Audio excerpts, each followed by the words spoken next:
When we speak about history, we do so in very simplified ways, usually to sell a narrative about a country's past. Everyone has a narrative to sell when it comes to history. Even the most esteemed historians are guilty of this. An example being that many tankies claim that the Soviet Union won World War II entirely by themselves, including the Pacific Theater, and that they didn't need any help from the Allies and they were only there to stifle the Soviets. This is obviously not true, not even remotely, especially when you consider the Pacific Theater. The Second Amendment is no different. Here in America, most conversations, if not all of them, about the Second Amendment derail into partisan divides or mudslinging over their own narrative of the Second Amendment. It's very hard to have an honest debate about the subject without an emotional or political fallacy being brought up at some point. And in a way, rightfully so.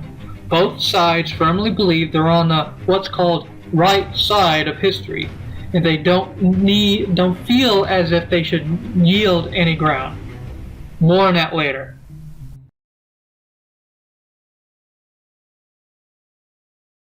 And this usually devolves into two camps.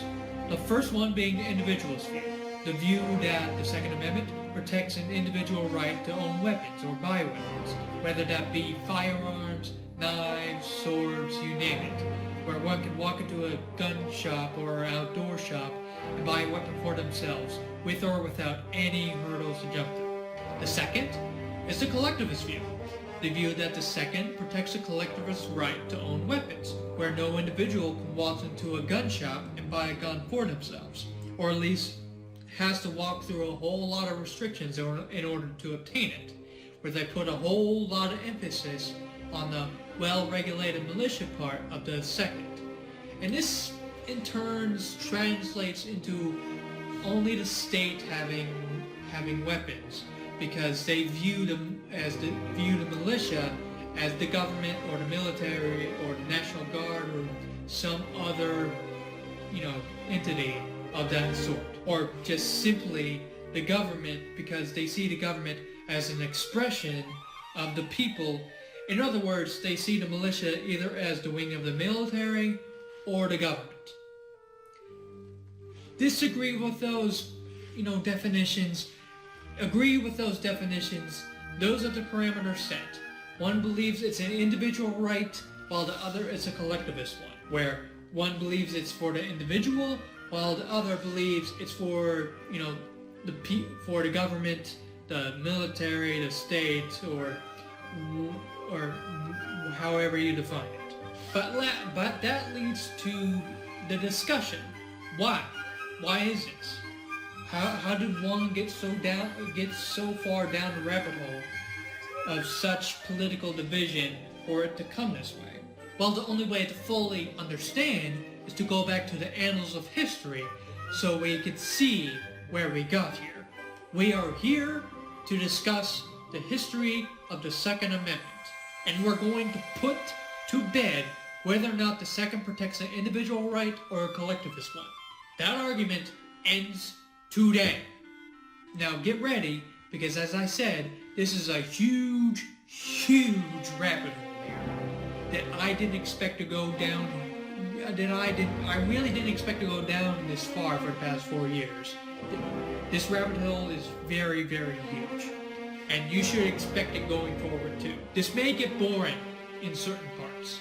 Think of this like a trial, and we're presenting evidence. So get comfortable and join me in this deep dive of the comprehensive history of the Second Amendment. But before I do, I have something to say really quick for someone very special out there. Jambo, mapinzi wangu, nakupenda.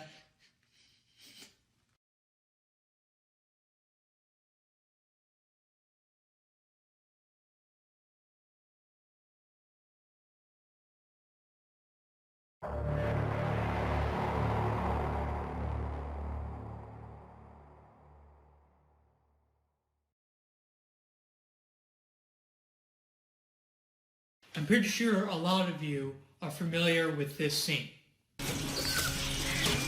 Persian cowards. It's probably one of the most accurate things about the Spartans. One of the most common sayings from gun owners coming from the Spartans while on Labe, otherwise known as come and take it, the hoplites hated ranged weapons like the bow and arrow. They found them to be weak, cowardly, and a woman's weapon. Not anything any man should ever use at all. It's arguably that this is where the notion of using guns being seen as cowardly or weak came from, and how we get scenes from movies like this. Hey, Craig, have you seen my shoe? What's that for? Protection? Protection? Protection from who? Yeah, Smokey. I got to walk Smokey down to his house. Oh, man. Your mother and I never would have moved in this neighborhood if we had known you need a gun to walk down the damn street. You know how it is around here. Oh, no, son, that's not the way it is. You kids today are nothing but punks.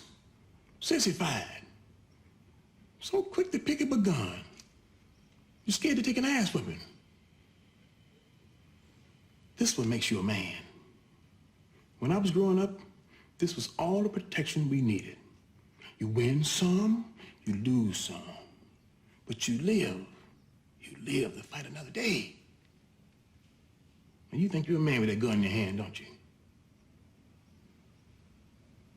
I'm a man without it. Put the gun down. Come on, put up your dukes.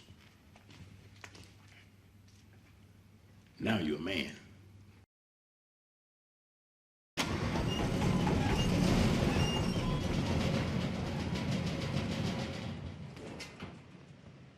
Mama, where's all our guns? I get rid of them. Very noble, Mrs. Hobbes. We're in serious trouble. That is an understatement. These guns, they kill all my family. So we're gonna fight. We're gonna fight with this, we're gonna fight with this. Cause no take a real man for pull one trigger. And this notion is ever present in the gun control debate. It's a common tactic used to insult and demean gun owners, pretty much saying, oh, you need a big, strong rifle to protect yourself? Oh, you must be so frightened, crybaby. Why don't you use your fists like a real man? More or less. But what those that make this notion in many different ways fail to realize is that even the place where it came from had to adapt and adopt the ranged weapons, because if they didn't, they would just get massacred again and again and again and again and again and again, where their nation flies into the dust as the wind carries it, like at Spectaria. It's even present in places where guns are practically banned altogether, where knives are an issue, such as ads like this in the UK. I know I'm injecting my opinion here, but let's be honest here. If you're trying to ban the ownership and use of knives by civilians, especially after you've just done the same to firearms, in order to combat some sort of increased homicide crime, then not only can one think that you don't have your priorities straight, but that it's easy to make the conclusion that you just don't think that civilians should be allowed to own or carry any sort of weapon, from guns to pepper spray, which speaks to a much bigger problem that has plagued Europe since the first monarch that laid the first stone on his castle or pleasure palace. A problem that even goes back to the monarchs of the medieval period, which we'll call feudalism. When the Empire of Rome fell, a need for a common structure with stronger or more permanent institutions rose. And this desire came around when the Dark Ages rolled around, throwing everything for a loop. This desire was subsequently filled with a bunch of institutions and customs taken together to form what is now known as the European feudal system. And this system was justified as a form of protection. This system, while providing structure and concrete permanent institutions, was heavily tyrannical and cruel in nature. Quite simply, the nobles just straight up did not care about the peasants, let alone be on their side. Sure, there might have been some aberrations here and there, but in general, the peasants were treated like an ant to be stepped on, to be lorded over, while the nobles threatened them with the water hose, which is why they don't want the peasants to have anything that they might be able to defend themselves with. They want to keep them unable to fight back against the system in any substantial long-term way, and rig their feudal system in a way that no peasant revolt would be successful, at least in the long term, if not in the short initial term. And even then, with many peasant revolts, from England to Russia, the serfs to the peasants were unable to resist the feudal institutions and military as it was set up. These feudalistic institutions and military power that gripped medieval society prevented any success from any peasant revolt. Not because they didn't have the arms or the political consciousness or cohesion, but because there were no other means to affect the political and economic processes of their world. In other words, they were deliberately, purposely, economically, and politically isolated through their brute and deliberately ignorant condition, which automatically put them in the life below the level of politics. They could starve, and no one will care. They could lose their house and their belongings in a storm, and no one will care. They could be slaughtered and mass genocide, and no one will care. This is the way of the feudal system. The law of the jungle personified and legitimized through the justification of cruel apathy, perverted beliefs, enforced slavery without having to call it slavery, and old institutions that prevented the peasantry from achieving any sort of resistance, any change, where might makes right. Only the strong survive. There's only one rule in this fucking jungle. When the lion's hungry, he eats. This is the one constant all tyrants, dictators, and absolutist regimes have. From feudal monarchs to the Nazis to modern tyrants today, they survive and thrive through isolating the people against one another, handicapping them from engaging in any sort of resistance or means to change the system, allowing the tyrants to act how they please. It was only until the Black Death, killing a third of the Europe's population, and the evolution of trade cities, or free cities if you prefer, as some would call it, through merchants, barons, and artisan guilds, that forced the feudalistic monarchies to be a little more liberal, as there weren't enough peasants to force into manual labor anymore, having them compete for their work through payment, and the trade cities were rewriting the social contract in their favor. But that didn't stop these feudalistic monarchies from becoming more power-hungry, more centralized, more tyrannical than ever before, which brings us into the age of absolutism, which leads us into the 1600s with an English philosopher named Thomas Hobbes, one of the most influential philosophers of the age of absolutism, otherwise known as the 17th century going into the 18th century, and the English Civil War, let alone in all of history, responsible for developing what is now known as the social contract, a very important theory in politics and philosophy, which argued that individuals, either explicitly or tacitly, consented to surrender some of their freedoms to an authority, whether that be a tyrant, a dictator, just a state in general, take your pick, in exchange for protection and safety, for stability, and the maintenance of social order, even if that meant supporting the dictator, monarch, or tyrant through thick and thin, even when they are at their most evil, their most callous, they're their most dangerous, their most oppressive, killing innocents with impunity without a second thought. And this is exemplified in his book that's what's called the Leviathan. The Leviathan in general was a biblical monster of epic proportions, where no one can resist and can only submit to its sheer power, And the book is just that. It's egregious pro-authoritarianism that argued that one should submit to the state, that argued that one should submit to the king, the state, etc., etc., to give up their rights to the king, state, etc., etc., their well-being, their individuality, for the state to be a powerful force of nature, where any sort of resistance is impossible, in order for the greater good, to adhere to the social contract, in hope that one can prosper and benefit from such leviathan. His reasoning as to why he supported such authoritarianism was very binary, because he was afraid of what the alternative would be, which was anarchy and statelessness. Not only did he believe that statelessness would bring chaos, violence, and severe death, not only did he believe that statelessness would bring chaos, violence, death, and apathy, but he also didn't think that statelessness could provide the stability or the security for the common man in industry for prosperity to flourish, let alone exist. He only believed that a powerful, unwavering state, or in other words, a collective good through supreme order, could provide such security and stability, and that every sovereign should be just like that.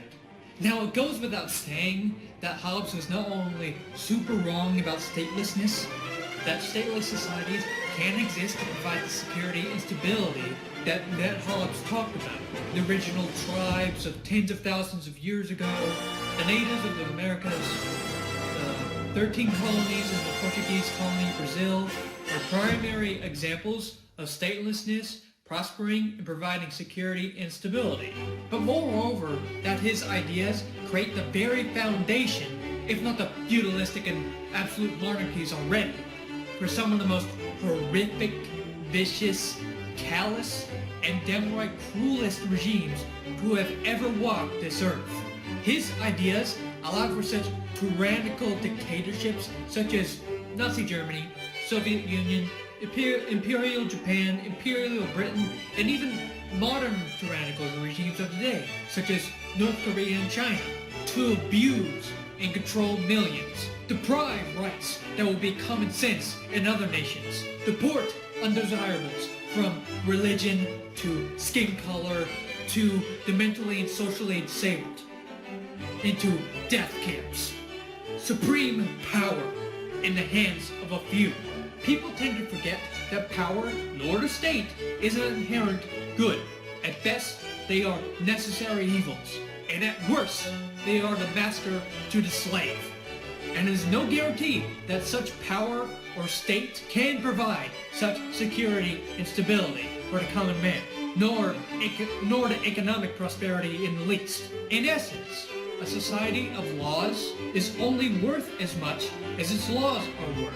How enforceable they are, and how much the will of the people of such a nation desires such laws or is willing to listen to them. And relying on such power or the state to do such is how we get into very dangerous, oppressive situations. And then I just want to point out one thing before we continue, with all that has been considered, crazy as it sounds. He was in agreement over one inalienable right for the citizen, and that is the right to self-defense. It was the only right he agreed with.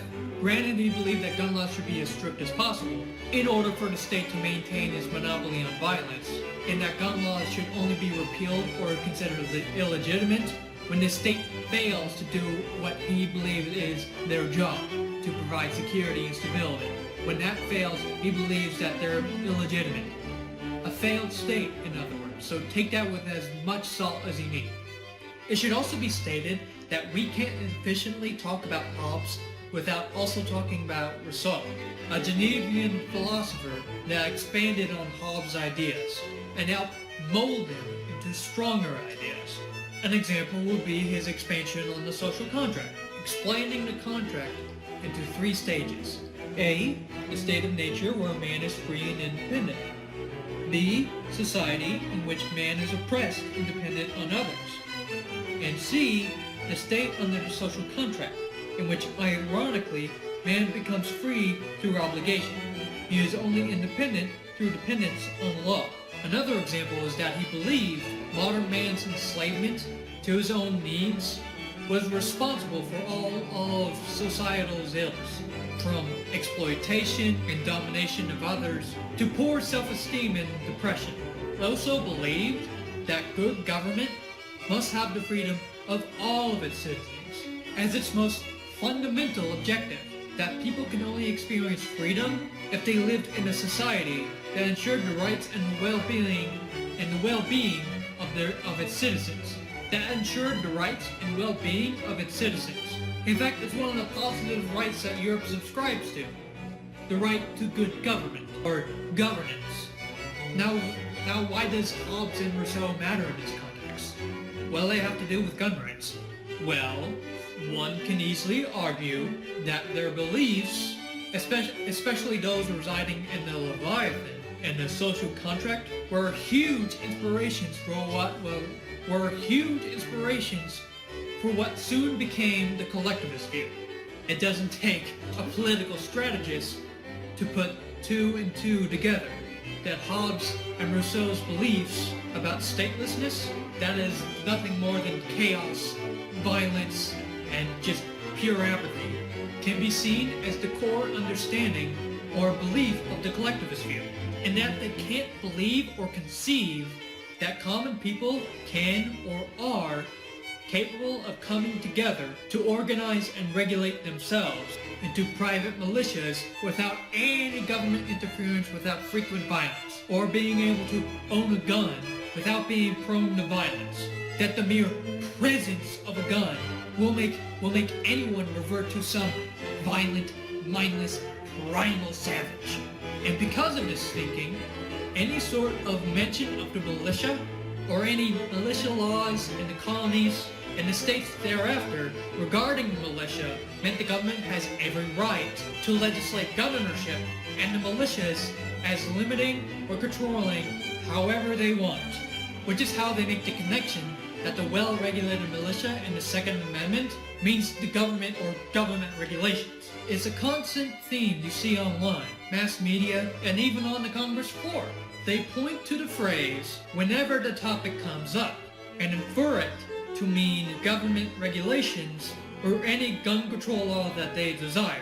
From the tame, such as vague calls for more background checks, to the most extreme and radical, such as the prohibition of guns, coinciding with the repeal of the Second Amendment and the subsequent forcible confiscation. It should also be noted and remembered that this was all written, so long as you ignore Rousseau, during the age of absolutism as well. Europe was already for many centuries a den of absolute monarchs and tyrants, where the rights of the common people were non-existent, with all the rights Europe believed in were reserved for the nobility, the clergy, and the merchant class, and the age of absolutism turned it up to 11. Now, I want you to really keep in mind what I just said here. Out of everything I just told you, this is the one thing I really want you to remember, because not only is it extremely important going forward for more than one reason, but it's also extremely telling about the current state of the rhetoric of the Second Amendment, and how the abusive, aristocratic, perceived upper class, from land plantation owners to the merchant class, left a huge stubborn stain on American views, institutions, and traditions, even today. So that age could be argued for being an or the inspiration for the collectivist view of the Second Amendment, alongside feudalism setting the foundation for it. But as we spoke about the political influences that have shaped the collectivist view alongside Europe and its fellow countries today, let's now talk the same with the political influences of the individualist view alongside America and its fellow countries today. Let's start with the more ancient one, relatively speaking, the Roman Republic. The majority of the founding fathers were heavily educated, from lawyers to basic graduates of highly esteemed colleges such as Harvard or William and Mary. And from this heavy education was almost entirely classical in subject matter and inspiration. And from the nature of this education, it follows that the convention as a whole and its leaders in particular were thoroughly conversant with ancient civilizations and could surely draw upon them for political theory. And this wasn't just the founders. The people of America as a whole compared themselves to that of classical antiquity to help guide them or show them the way, some would say. For example, down south, the Alamo during the Texas Revolution was greatly compared to and in stark comparison to the Battle of Thermopylae in almost all possible ways, from the number of men that fought and died at the Alamo to the symbolism of "Remember the Alamo" as a rallying cry to fight on, as Thermopylae was used as the rallying cry in the fight to repel the Persians from the Greek lands.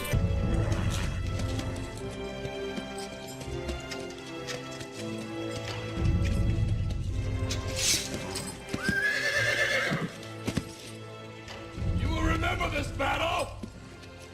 Remember each minute of it. Each second. Till the day that you die.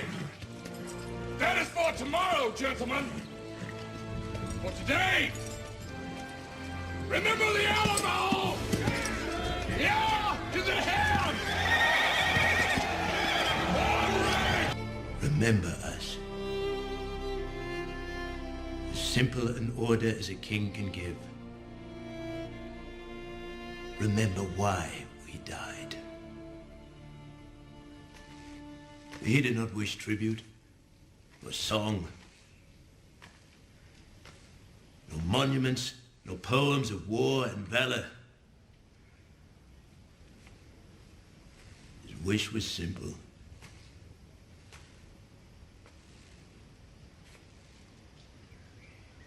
Remember us, he said to me.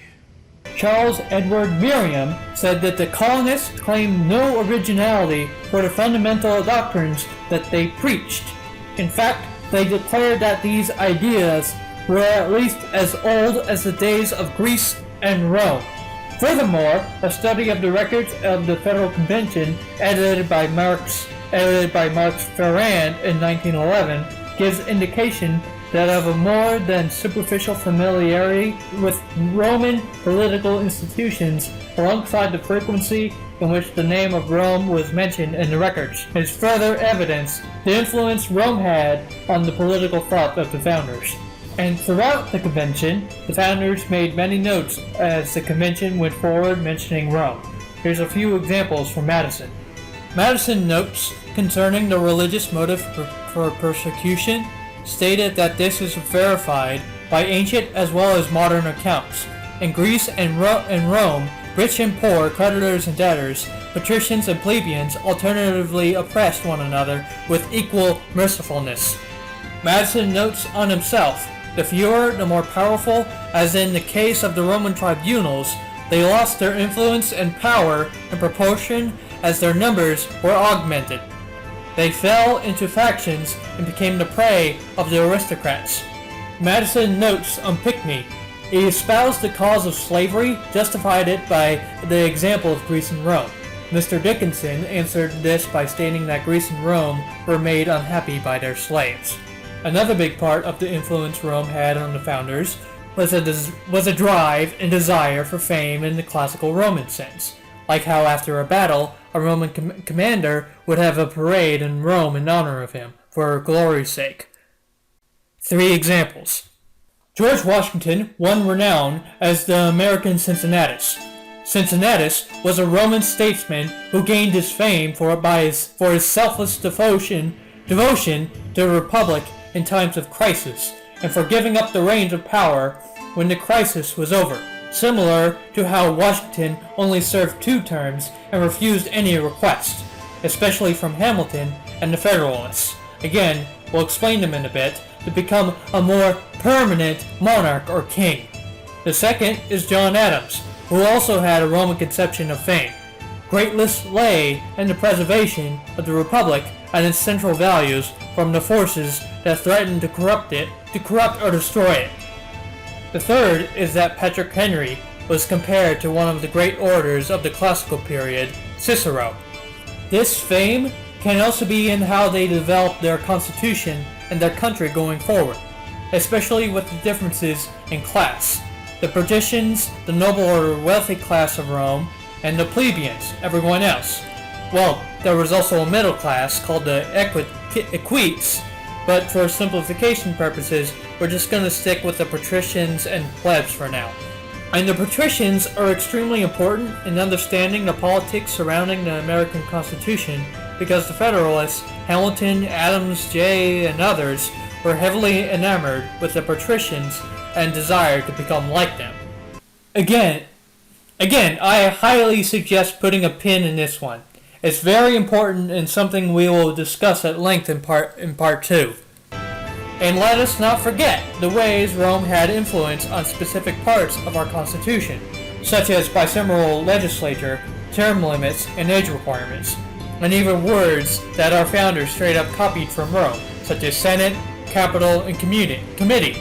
The influence Rome had as an institution on America, its founders, and the Constitution itself cannot be understated. They saw themselves as the New World version of Rome, based on freedom, liberty, and democracy. People have even called the United States the second coming of Rome in many ways. Even militia came from Rome, or at least came from its Latin language, and Americans saw it prudent to Americanize it for the better part of their culture and needs. Edward Mansfield, writing in the Political Grammar of the United States right before the Civil War, explains this. The term militia is a Latin word and signifies the being of a soldier. In our country, it is applied only to that species of soldiery which is composed wholly of enrolled citizens, held ready for service, but not actually under arms. It is scarcely necessary to say that the right of the people thus to bear arms is the foundation of their liberties, for without it, they would be without any power of resistance against the existing government. But let's take a look now to the Americas, the New World, specifically around the 13 colonies area, or north of the Aztec Native Empire, to find our next institution, the Native American tribes. As it shouldn't be a surprise, the tribes of Native America made a big impact on the United States and its founding institutions, in more ways than you think. And when I speak of Native American tribes, I don't mean the Aztecs or Incas. They were way too down south and more aligned with Mexico and Spain than to really affect the United States in any way besides a mixture of culture and immigrants around the border states such as Arizona, New Mexico, California, even into Colorado and Utah, and even then, however you may believe of native tribes, they were not hereditary. Far from it. One could attain a high rank by demonstrating their superior fitness. A meritocracy, in other words. And the tribes were headed by head chiefs in which the early settlers spoke of them as kings. But these kings were not in charge by the will of God or gods or religion, or because that's how the state should be. It was by the will of the people, that the people chose them. Now granted, each tribe was different. For example, some descended from the mother and some the father. But that is the general gist, that any sort of organization of the tribes was loose and democratic. The tribes of the Great Plains, the Southwest, the Midwest, the Northwest, Alaska, and yes, the East, they all were democratic in nature. The only thing feudalistic about them was how their head chief might be confused as a king, or how they were treated, such as being carried on litters or wearing special insignia, like feather cloaks. If you went back in time and asked the tribes what taxes they had to pay, they would look at you with the most confused and puzzled faces you can imagine. They didn't even understand what taxes were. Even some Indian tribes released slaves after years of service, and sometimes adopted them into the tribe. But perhaps the biggest part of the institutions the United States would inherit is that their democracy would influence the philosophers back in Europe, who are going through the age of absolutism, who would be completely starstruck that such stateless societies can function as they did, providing stability and security that they thought that only absolute monarchs can provide. Reports of their democracy were carried to Europe, especially by the French when they went through their own exploration of the New World. The Spanish and Portuguese could not give a shit, though, as they were more interested in empire building than anything else. And it was there in Europe that the philosophers that we discussed elaborated and expanded on these reports, which can be traced through from the French philosophers all the way up to Thomas Jefferson and the Declaration of Independence, especially that of government by consent of the governed. It can easily be argued that the democratic nature of the Native Americans and the 16th and 17th century contacts with them is what influenced the idea of government by consent of the governed, and gave birth to the development of democracy of not only the United States, but of the world today.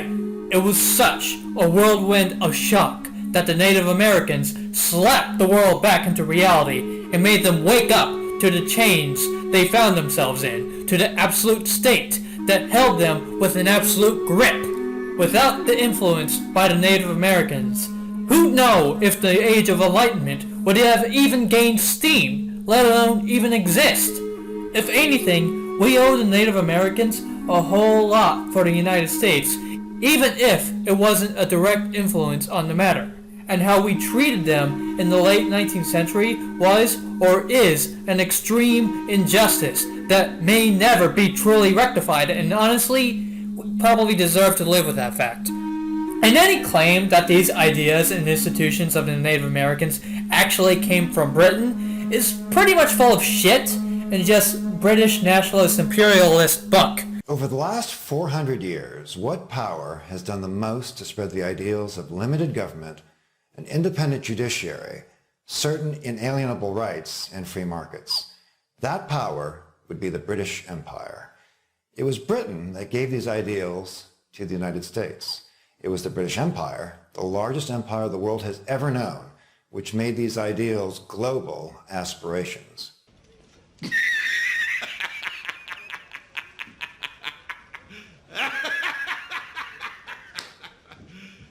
You serious?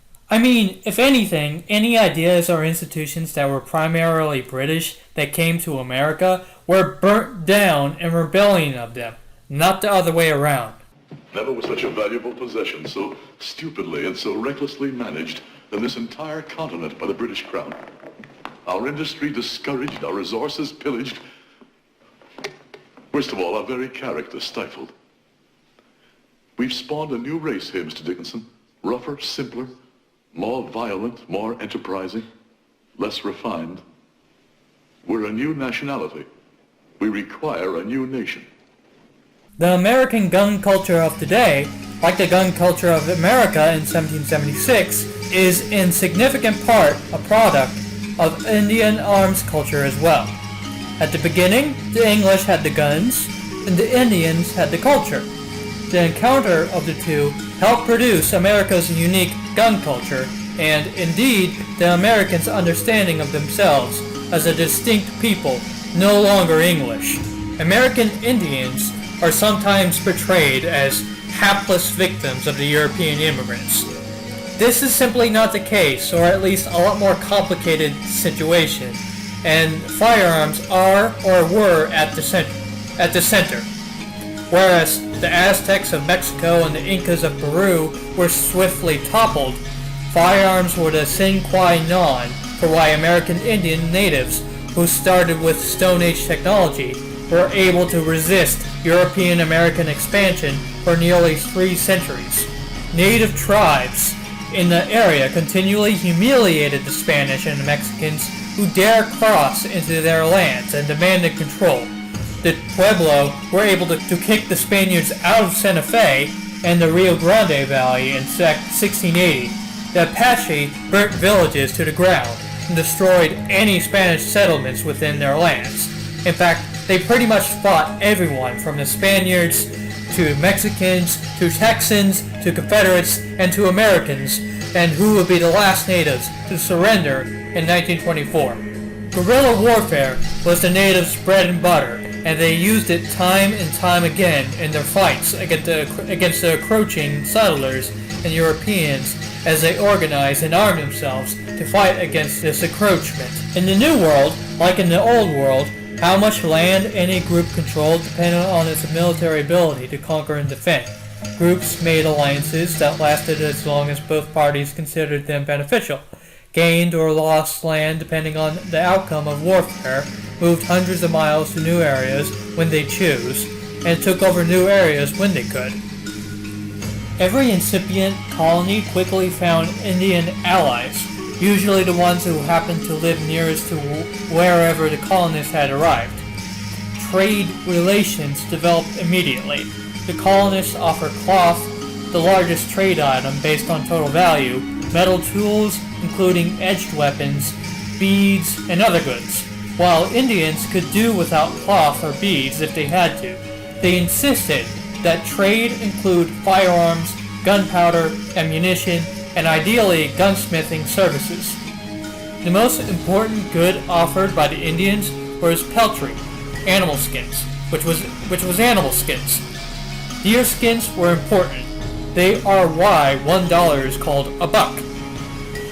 Beaver skins were especially valuable, later supplanted by buffalo robes, starting around 1830. Soon, much of the Indian economy was globalized. Back in the Old World, consumers appreciated the warmth of their new beaver hats. Demand was so great that the beaver near the American eastern seaboard were hunted to near extinction. So the colony's Indian allies developed trade networks deep into the American interior. Some of the American colonists, like the French coureurs des bois, otherwise known as runners of the woods, conducted their own interior trade, trying to make Indian friends as they went and to stay out of the way of the Indian enemies of their Indian friends. The traders were the predecessors of America's 19th century mountain men. All were known for their hardy independence.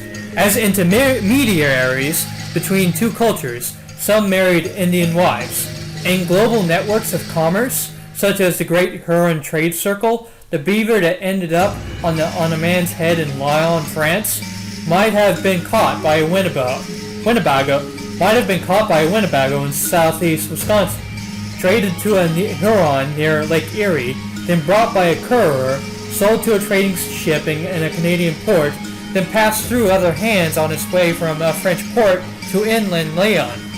The Winnebago, the Frenchman with the new hat, and the middleman all benefited from the exchanges. Everyone was better off, except the beaver, of course. For the Indians, firearms were mandatory in trade.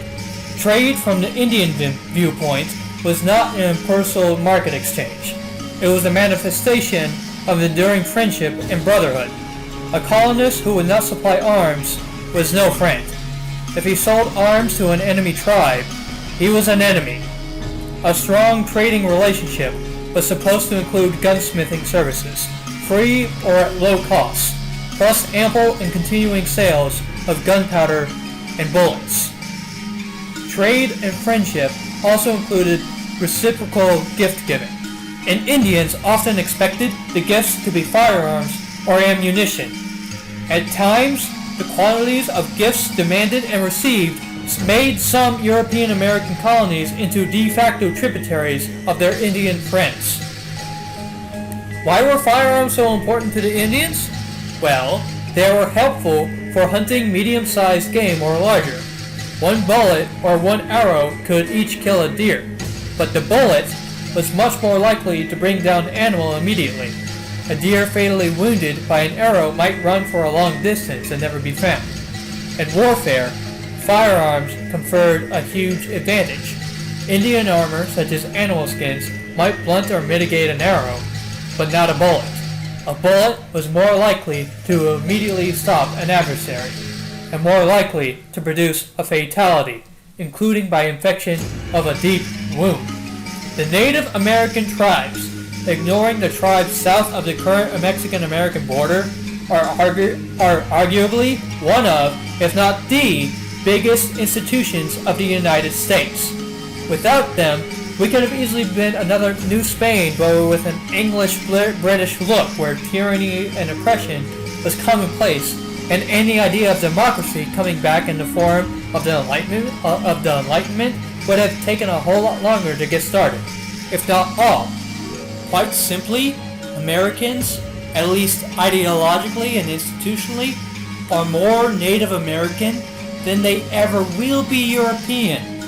The only real connection Americans have with the Europeans, at least institutionally and ideologically, is heritage, a similar language, and their skin is the same thing. Their skin is white. And politics. Politics. It's always politics, isn't it? But as we discussed the native side of their influence on America, let's discuss the colonist side of it. Charter colonies and the subsequent colonial administration. When the Virginia Company began to settle Jamestown, they came with the expectation of mountains of gold that the Spanish found in New Spain, and that they assumed that the natives of the settled land would have a state structure similar to that of the Aztec Empire that they can take over, which is why they brought more goldsmiths than they did farmers or hunters.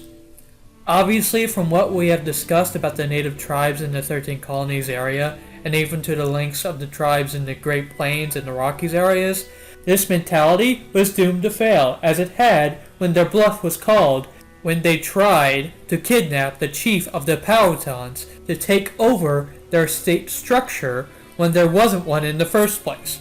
And once they realized their mistake, they starved and resorted to cannibalism. That's the short version, but that's pretty much what happened in the beginning. Now, what happened next is what will seal the fate of America being a haven for individualism and individualist thought. When things weren't going the way the Crown thought it would in terms of profit, they decided a radical change needed to be made. And that was being influenced by the emerging absolutism ideals to bring in an all-powerful governor, implementing a forced labor system, forcing European colonists and imported penal convicts to be a part of such a system, where any attempt to leave the colony was punishable by death.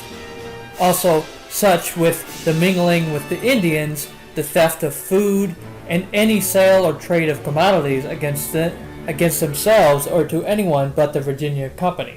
In other words, the company couldn't enslave and exploit the natives of the area, so they tried to do the same with the colonists and penal convicts for the Virginia Company and its profits, and only that. The well-being of its colonists be utterly damned. It goes without saying that this also didn't work. Ultimately, the people the company tried to enslave and exploit were not welcome back in England anymore. And the desire for the colonists to go back was even less so. So why should they care about or listen to any perceived authority from the country that hates them so much to exile them to this colony? They just didn't have the authority, let alone the power, to make them do as they wished.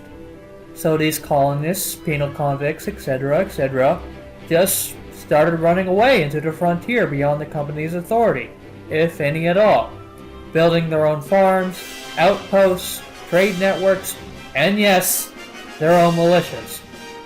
You can't exactly rule a colony with absolute authority, let alone be a king or just a monarch with only 100 colonists, let alone many more who don't respect your authority to keep them in a forced labor system, especially when the natives from across the frontier was influencing them on how they didn't need to live that way.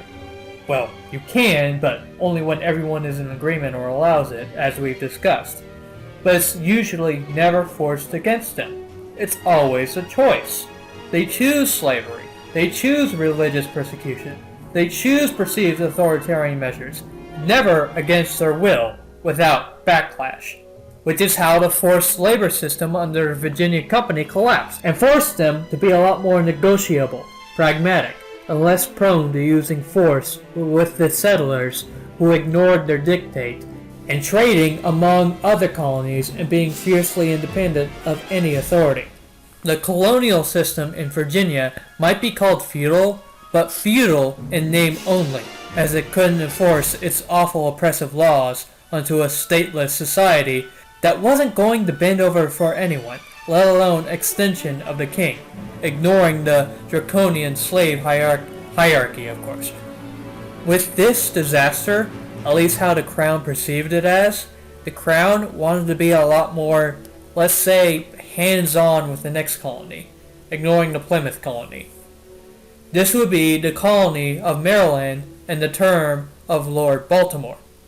Lord Baltimore, along with the crown, intended to create a society in which the land was owned by the nobles, shaped after the English aristocracy, along with the settlers, to be made into serfs in order for them to work and serve, like the forced labor system in the Virginia Company.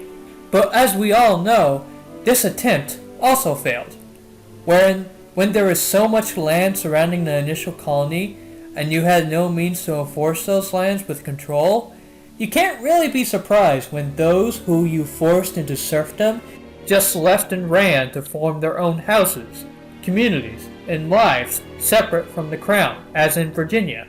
Both of these examples, the Virginia Company and the colony of Maryland, are both prime examples of how the ideas of absolutism that was done in the Spanish colonies would just not work in the 13 colonies or the area surrounding them, where benign neglect, a policy of non-interference that is intended to benefit someone or something more than continual attention, will be the dominant policy of the 13 colonies and the preferred way of living over the crown overbearing itself onto the colonies over 3,000 miles away, where the settlers and colonists could go where they wanted, settled however they pleased, lived how they wanted, developed communities by themselves and for themselves, ensured that they were armed, traded with one another, specialized in industry and manufacturing by themselves, built their own economic, social, and cultural structures. Their independence of the crown in Britain grew larger and larger with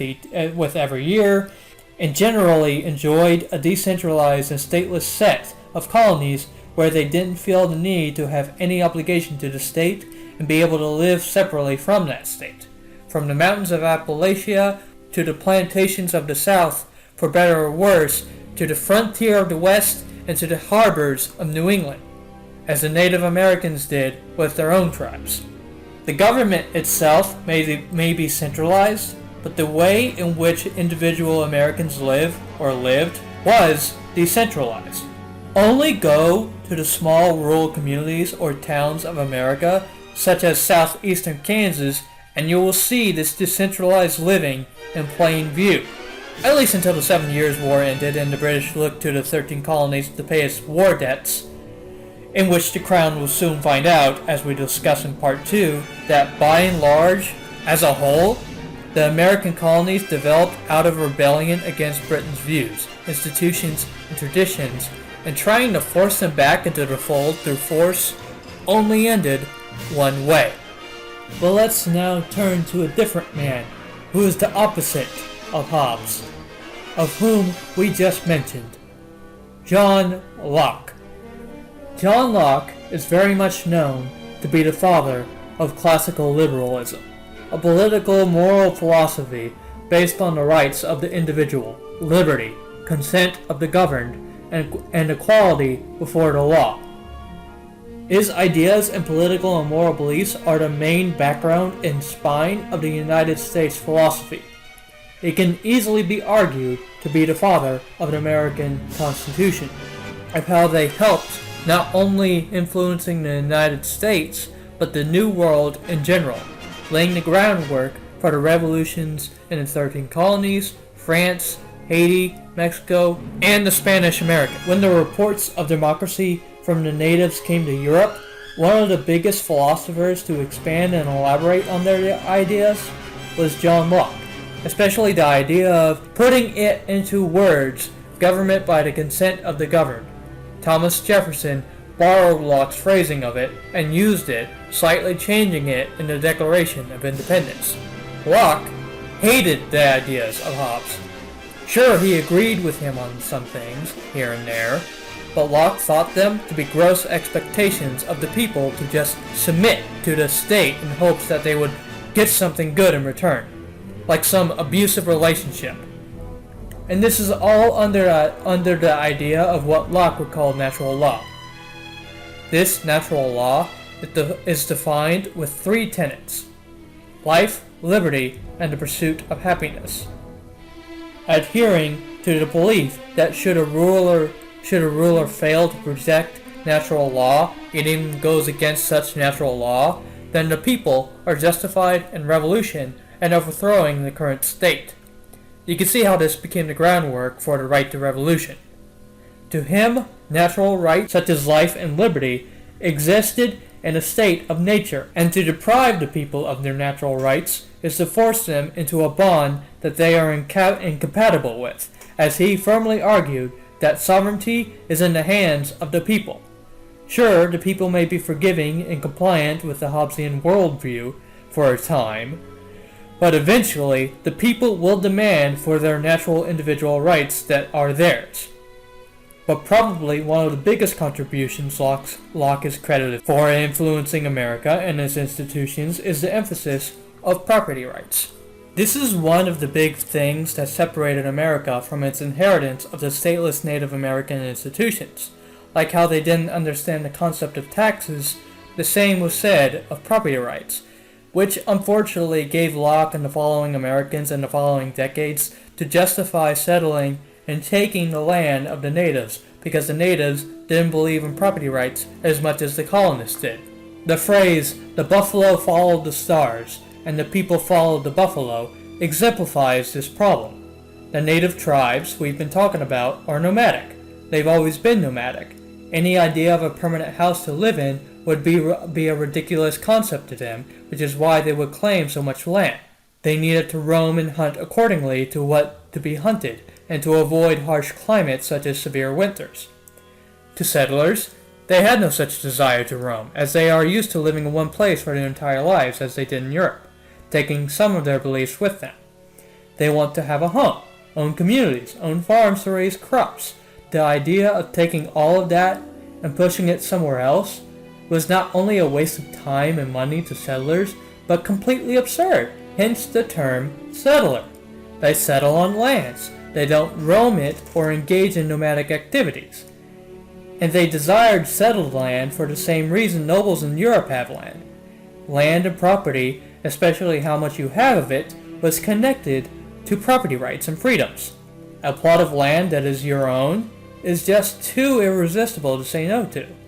The Crown pretty much saying, at least with the British colonies, "Hey, you want to improve your social standing and to be free of this internal chain? Here's your chance!" This is more explained in Locke's theory of the state of nature.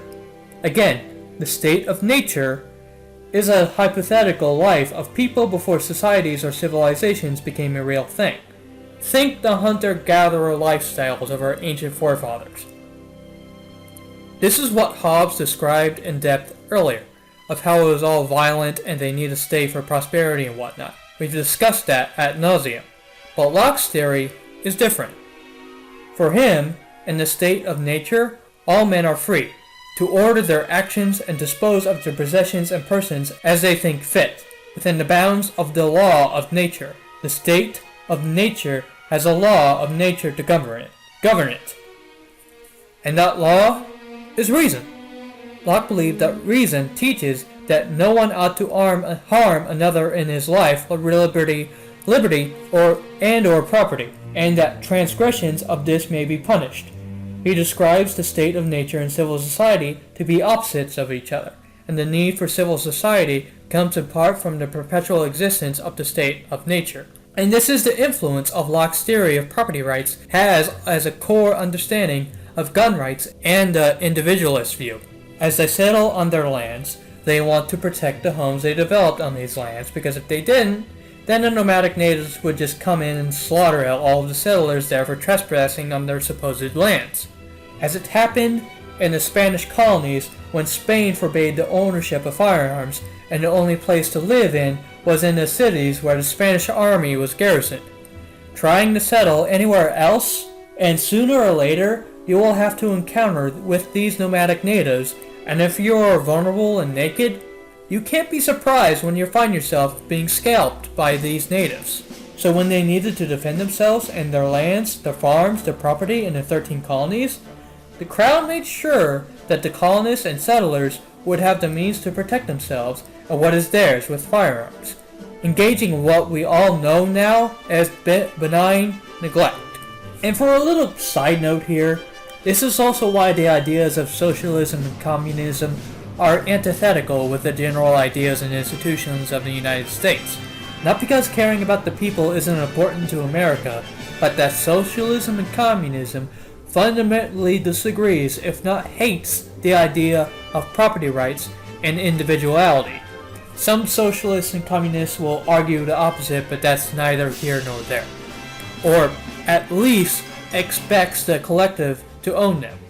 Socialists and communists, at least the pure ones, will straight up tell you that property isn't a human right. It's a core tenet of their ideologies. And if the history of socialist and communist countries is any indication, that means the state or the government owns them. Your house, the state owns them. Your computer, the state owns them. Your car, the state owns them. Your own personal state of income, by golly, the state owns them. Your firearm, you bet, the state owns them. This is obviously a simplified and dumbed down description of these ideologies, but it is what they are. And when everyone's super, no one will be. It's why quotes like this by John Steinbeck are utter nonsense. It's not the poor seeing themselves as some sort of embarrassed millionaires or whatever similar nonsense as to why Americans hate socialism or communism so much. It is property rights, and it will forever be property rights, that is the primary reason why Americans butt heads with socialism or communism. And property rights, especially from an individual standpoint, is an institution, a foundation that America critically rests on, and knocking that pillar over can easily leave the entire foundation of America to crumble and fall into extreme violence and oppression. Which is why this phrase from Karl Marx is a wolf in sheep's clothing. You claim to be for the workers and want them to be armed, and yet you want to tear down one of the biggest pillars of their lives and destroy any idea of property rights, which firearms fit under as a possession being owned, as property. Do you see the problem here? And no, the distinction between private property and personal property Marx makes doesn't work here. And even if it did, no. American ideas and her institutions make no such distinction. The possession of a TV is seen just as much as private property as the possession of land is.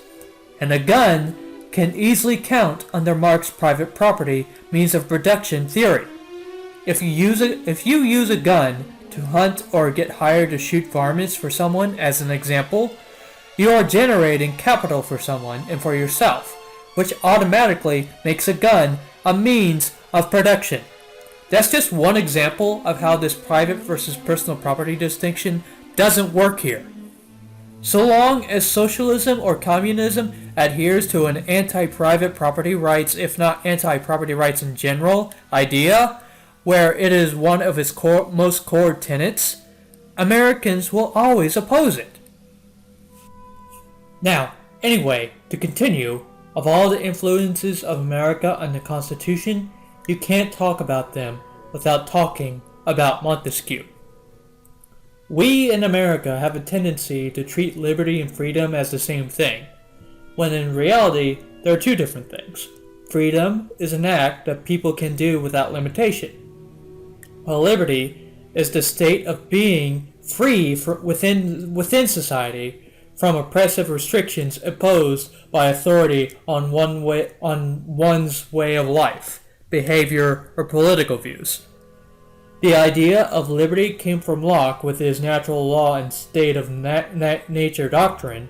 Montesquieu's idea of liberty, however, is a right of doing whatever the law permits, meaning that the people have the right to do anything, only if they do not violate the laws they live under. Montesquieu established that there are three principles of a government: aristocracy, monarchy, and despotic, stating that each of these principles is based on their morals and their interpretation of the law of nature. But Montesquieu then went on to argue that a republic should be governed by the idea of virtue. Probably his biggest contribution to the influence of the United States is the idea of separation of powers. He is the big daddy of separation of powers. His influence upon later thought and upon the development of institutions far outstrips is in this connection that of any philosophers of his time. He didn't necessarily invent the idea of separation of powers, but he did bring about new ideas and emphasize on the idea even further. Political liberty is a tranquility of mind arising from the opinion each person has of his own safety. In order to have this liberty, it is requisite the government be so constituted as one man need not to be afraid of the other. Going on to say, when the legislative and executive powers are united in the same person or in the same body of magistrates, there can be no liberty. Again, there is no liberty if the judiciary power be not separated from the legislative and the executive. Were it joined with the legislative, the life and liberty of the subject would be exposed to arbitrary control, for the judge would then be the legislator. Were it joined to the executive power, the judge might behave with violence and oppression. I mean, come on. I shouldn't have to tell you how big the idea of separation of powers has had on the government of the United States, as they are pretty much the embodiment of it. The three branches, the legislative, the executive, and the judicial, are the biggest examples of this. But there's one more layer of context in the American sphere that helps shape the individualist view and the ideas, institutions, and culture of America. And it is surprisingly, and also not surprisingly, a very huge one. Maybe the hugest one, but just behind the natives and the decentralized colonial living. Pirates! It's very eerie on how much parallel similarity there is between the pirates of colonial America and the foundations of America and the sparks of the American Revolution. Just for an example, the pirates of colonial America had a rallying cry. "Damnation seize my soul if I give you my quarters or take any from you." Does this rallying cry sound familiar? That a certain founding father named Patrick Henry made a similar rallying cry on March 23rd, 1775. "Give me liberty or give me death." And that's just one example. Piracy and unregulated privateering had played such a pivotal role in the development of every English community along the eastern seaboard from the Carolinas to New England that it cannot be understated. Even though port communities by the underclass and proto-proletariat were always supportive and protective of these pirates, the highest echelons of colonial society, especially by colonial governors, merchants, and even ministers, did support and protect them, and even publicly conducted business with pirates. Sea marauding, in its multiple forms, helped shape the economic, legal, political, religious, and cultural worlds of colonial America. The illicit market that brought longed-for bullion, slaves, and luxury goods integrated British North American communities with the Caribbean, West Africa, and the Pacific and Indian Oceans throughout the 17th century. The attempts to curb the support of sea marauding at the turn of the 18th century exposed sometimes violent divisions between local merchant interests and royal officials currying favor back in England, leading to debates over the protection of English liberties across the Atlantic. And they were even romanticized in many ways. Pirates in the colonial era of American history were some of the most well-known people of their time. Legends in the pantheon of maritime history include Captain Blackbeard Edward Teach, Captain Kidd, Captain Bartholomew Roberts, Captain Morgan, and Captains Anne Bonny and Mary Read. They all influenced the American romanticization of pirates through entertainment as much as they did British foreign policy. Between 1680 and 1713, pirates were crucial in establishing and maintaining an illicit trade network of pilfered goods in and out of the colonies. Pirates were still lucrative trade partners with colonial governors. Many governors, such as William Markham, the governor of Pennsylvania from 1681 to 1682 and from 1693 to 1699, supported pirates against the will of the British. He believed that any steady stream of income into Pennsylvania, no matter the means, was a common good to the colony. Another governor, Benjamin Fletcher, went a step further. Fletcher was a business partner with Thomas Tew, known as the Rhode Island Pirate. Tew was a privateer turned pirate and is credited with inspiring Captains Henry Every and William Kidd. Fletcher's business dealings with Tew were providing material support and conducting business. Eventually, by 1697, the British government found out about these business dealings and removed Fletcher from office, and Fletcher returned to England in 1703. Throughout the colonial era, a divide began to form between the 13 colonies and the British in regards to pirates. In some cases, British law and colonial law differed. This was the case with many pirate trials. Many colonial governments, like Pennsylvania and New York, welcomed pirates due to financial gain. There eventually became two different definitions of piracy for many years, which led to a confusing and expansive legal code. This confusing legal code expanded into other areas of law, and many colonists found the legal code to be absurd due to Britain's vast distance away from America. A specific quote by Thomas Paine, a former privateer in Common Sense, explains the colonists' frustrations. To be always running 3,000 or 4,000 miles with a tale or a petition, waiting 4 or 5 months for an answer, which when obtained requires 5 or 6 more to explain it in, will in a few years be looked upon as folly and childishness.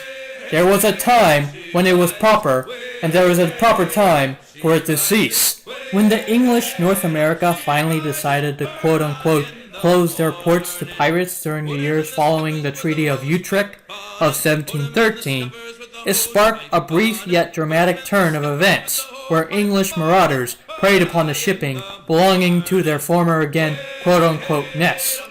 This treaty directly impacted pirates, as many pirates dealt in the slave trade, and the treaty gave the British control of the slave trade for 30 years. Before the Jacinto, pirates were not the bloodthirsty and ruthless creatures that many wrote about. Instead, many pirate captains formed their own codes of conduct. Captain Bartholomew Roberts, in particular, had 11 codes. Most striking is the first code: every man has a vote in affairs of moment, has equal title to the fresh provisions or strong liquors, and at any time seized and use them at pleasure, unless a scarcity, no uncommon thing among them, make it necessary for the good of all to vote a retrenchment. The first rule upon Captain Roberts' ship was revolutionary behavior in the colonial era. These revolutionary principles that showed the beginnings of democracy are what could have been the precursor to the Declaration of Independence, or the Constitution. Many pirates themselves wanted to get away from British control. Many pirates sought a new life. Tales of pirate utopias emerged, such as the Land of Cockney and Libertaria. However, many pirates instead lived in varying degrees of freedom in places such as Tortuga, an island off the coast of modern-day Haiti. Pirates also frequent colonial America as a haven. Port cities such as Boston, New York City, Baltimore, Richmond, Charleston, and Philadelphia all had pirates seeking shelter, food, and entertainment while not on the high seas. And with this desire for havens such as Tortuga or port cities, these pirates went on to form their own republic in colonial America as well, established in 1706 as the Pirate Republic of Nassau. Fly no colours out here, but praise the lack of them. So let the black flag signal nothing but your allegiance to man's natural freedoms. And the style of government these pirate republics ran with was the pirate code. And this code was written over time by many different pirates. These pirates were Henry Morgan, Bartholomew Roberts, John Phillips, Edward Lowe, George Lowther, John Gow, George Cusack, and Nicholas Clout. These articles are as follows.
As from these articles, the pirate code also had a system of checks and balances, such as what Montesquieu advocated for, that also bears a striking resemblance of the U.S. Constitution.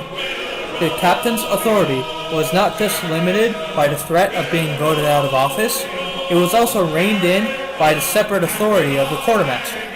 While the captain had unrestricted powers during battle and had executive authority at all times to establish the overall mission for the ship, most day-to-day issues were adjudicated by the quartermaster, who also was charged with the distribution of loot. In other words, the captain was the executive, the quartermaster was the judicial, and the crew was the legislative. And the fact that the distribution of profit on almost all pirate ships that was radically egalitarian, in each crew member being given a vote on what decisions to be made and who the captain should be, alongside the separation of powers, can be argued are the experiment of the United States on an isolated, small scale, separate from all of the cultural institutions and influences alongside native and black exploitation and slavery on the land that stressed and butted head with the ideas of America. Gentlemen, as is custom among our kind, we do not plunge headlong into folly on the orders of a single madman, but act according to our own collective madness. The object of our attention is a square-rigged galleon, and we want her for the advantage she'll bring Nassau. So I'll put it to the vote. All those in favor of storming this cove and taking this ship, stomp and shout aye! Aye! Those who oppose, whimper nay.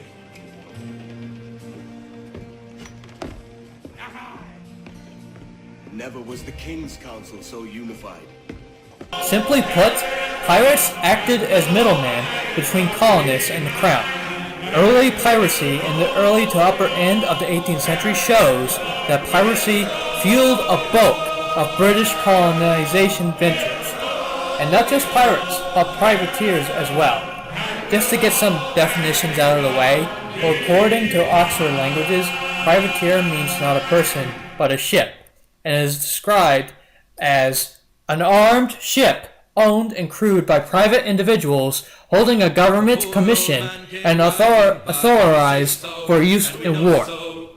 Individuals who operated these armed ships were actually called privateersmen. After 1713, however, the British Empire deployed all means necessary to dispatch of all pirates in the New World. The British achieved this through intimidation in their colonies.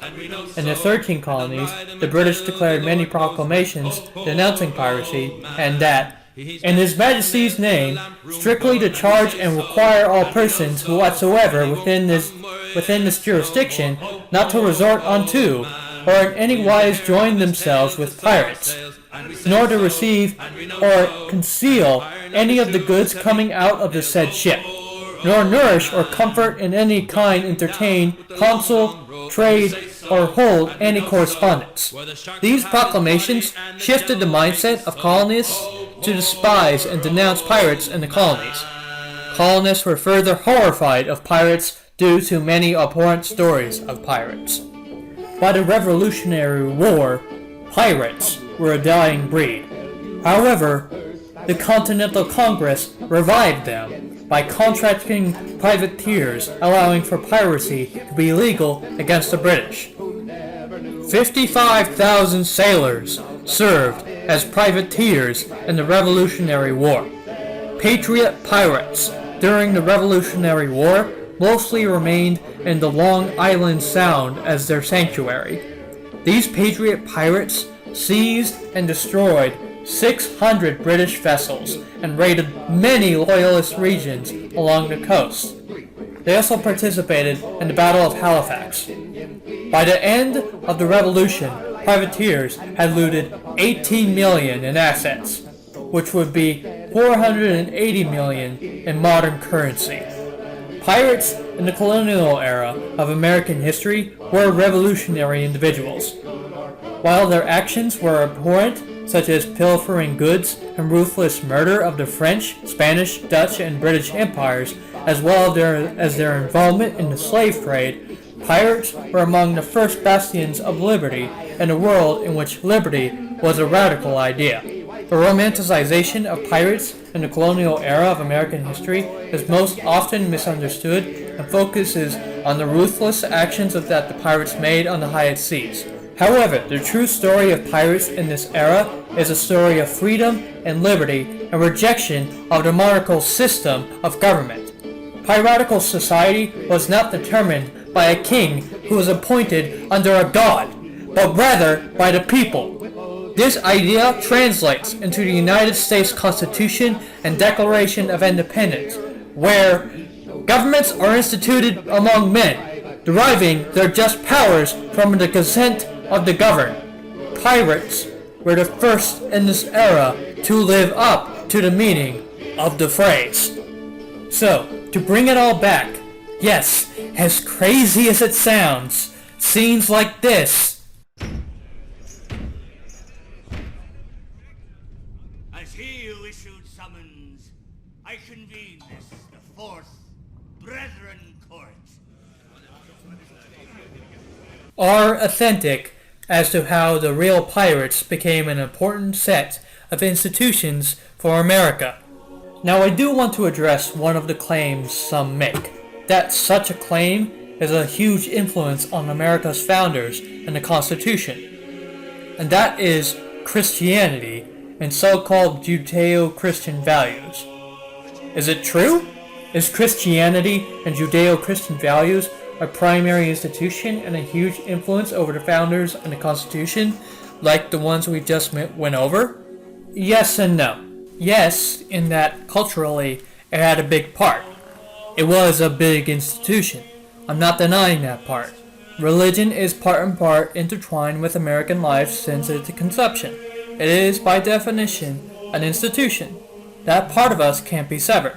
Many immigrated to the American colonies for many reasons, and one of the big ones was to avoid religious persecution in Europe and to enforce their own religious extremism onto others, such as the Puritans. Hell, a majority of religious affiliation in the colonial American population was Protestant, and they brought those religious beliefs, institutions, and traditions with them. The Plymouth colony, with its Puritans, and the large influx of Quakers in colonial Pennsylvania are primary examples of religious affiliations being a cultural influence or institution in many parts of the country, along with the majority of the populace being of some Christian denomination or referencing Christianity at some point. An example being that during the Virginia Convention in 1776, Jefferson had to fight a lot of Christian zealots in order to ensure that freedom of religion is guaranteed. Hell, even during the 1800 election, Federalists attacked Jefferson, condemning him and calling him an atheist for having once written, "It does me no injury for my neighbor to say there are 20 gods or no God. It neither picks my pocket nor breaks my leg." So this general Christian view was very much heavily present in one way or another. And as such, many colonial Americans saw gunnership not just as a personal right, a civic duty, but as a religious obligation as well, most acutely for militia defense of the religious liberty and self-government of their communities. But here's the rub. It's mainly because of that religious persecution that was going on in Europe and the religious extremists up in Massachusetts as to why America didn't devolve into a theocratic tyranny as Europe did in the first place. Religion has largely been used as authoritative and repressive measures in order for the control, manipulation, and power over the masses for centuries. If a peasant committed a sin, they're shit out of luck and burned at the stake.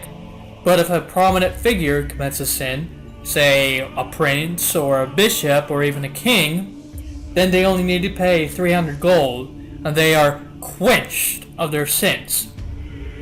Huge wars of religion have been waged in Europe, from the 30 Years' War to a multitude of crusades around Europe, trying to purge any religion that was not promoted by the state, that cost the lives of tens of millions, such as the Teutonic Wars in Lithuania and Novgorod, where people were burned for the simple thought that the earth wasn't the center of the universe, or were tortured and hanged for harmless or victimless sodomy, or just simply thinking that the church is taking too much from the peasants' own personal finances. And this was all under the impression that uniformity of religion must exist in all society, that the state must choose an official religion and purge the rest. Too many times have Hobbesians and straight-up authoritarians have used religion for their own benefits and measures of control and power, and how the church used the state for their own personal benefits and power grabs as well. Religion, in general, with the majority of its measures at least, has always positively correlated with authoritarianism and absolutism. It does depend on the type of religion, of course, but research has shown that religion often goes hand in hand with intolerance, prejudice, authoritarianism, and dogmatism. I mean, Napoleon explains this perfectly. Religion is excellent stuff for keeping common people quiet. Religion is what keeps the poor from murdering the rich, and as such nature eventually will butt heads with the institutions and views of America, as we know, and why religious institutions pretty much took a back seat as a primary foundation for the United States, as the others we discussed, and became more of a minor primary or even secondary institution. And this mainly because they were going to come into conflict with the other institutions and influences one way or another, as it did with many of the early super-religious colonies in the early stages of colonial America, such as Salem or Plymouth. Religious authoritarianism and oppression was so strict and harsh that even kissing one's spouse in public deemed being thrown into the brig. They're the perfect example of why a pan-Judeo-Christian set of values will easily butt heads with and compromise the institutions and values of America. Hell, during the entirety of the Civil War, there were even attempts within the Confederacy to try and turn the Confederacy into a full-blown tyrannical theocracy. Like this insane nutcase, for example. This new Confederacy has already, to some extent, rectified the error of the old Constitution, but not so distinctly and clearly as the Christian people of these states desire to see done. We venture respectfully to suggest that it is not enough for a state which enjoys the light of divine revelation to acknowledge in general terms the supremacy of God. It must also acknowledge the supremacy of his Son, whom he hath appointed heir to all things, by whom also he made the worlds. To Jesus Christ, all power in heaven and earth is committed. To him every knee shall bow. We did not flee Europe from religious persecution and extremism just to become the Papal States! For heaven's sake! This is where the freedom of religion of the First Amendment was put into place. Not just to ensure the freedom of one's own worship of any religion they choose, or even not to in the first place, but to make sure that no such authoritative tyrants or religious sects within the country, like Thornwell, could gain governmental power through religion. And with this general separation of church and state in place, religious people can worship however they want, when they want, and however they please, without the general fear of the state coming down on them for not worshiping the right religion or even the right denomination, and why there is, to this day, no official state-sponsored religion. Many founding fathers feared that if we gave religion too much power and control over the government and her affairs, then what happened in Europe will only replicate here in America. Zachariah Johnson, during the Virginia Convention on June 25, 1788, exemplifies this very point. We are also told that religion is not secured, that religious tests are not required. You will find that the exclusion of tests will strongly tend to establish religious freedom.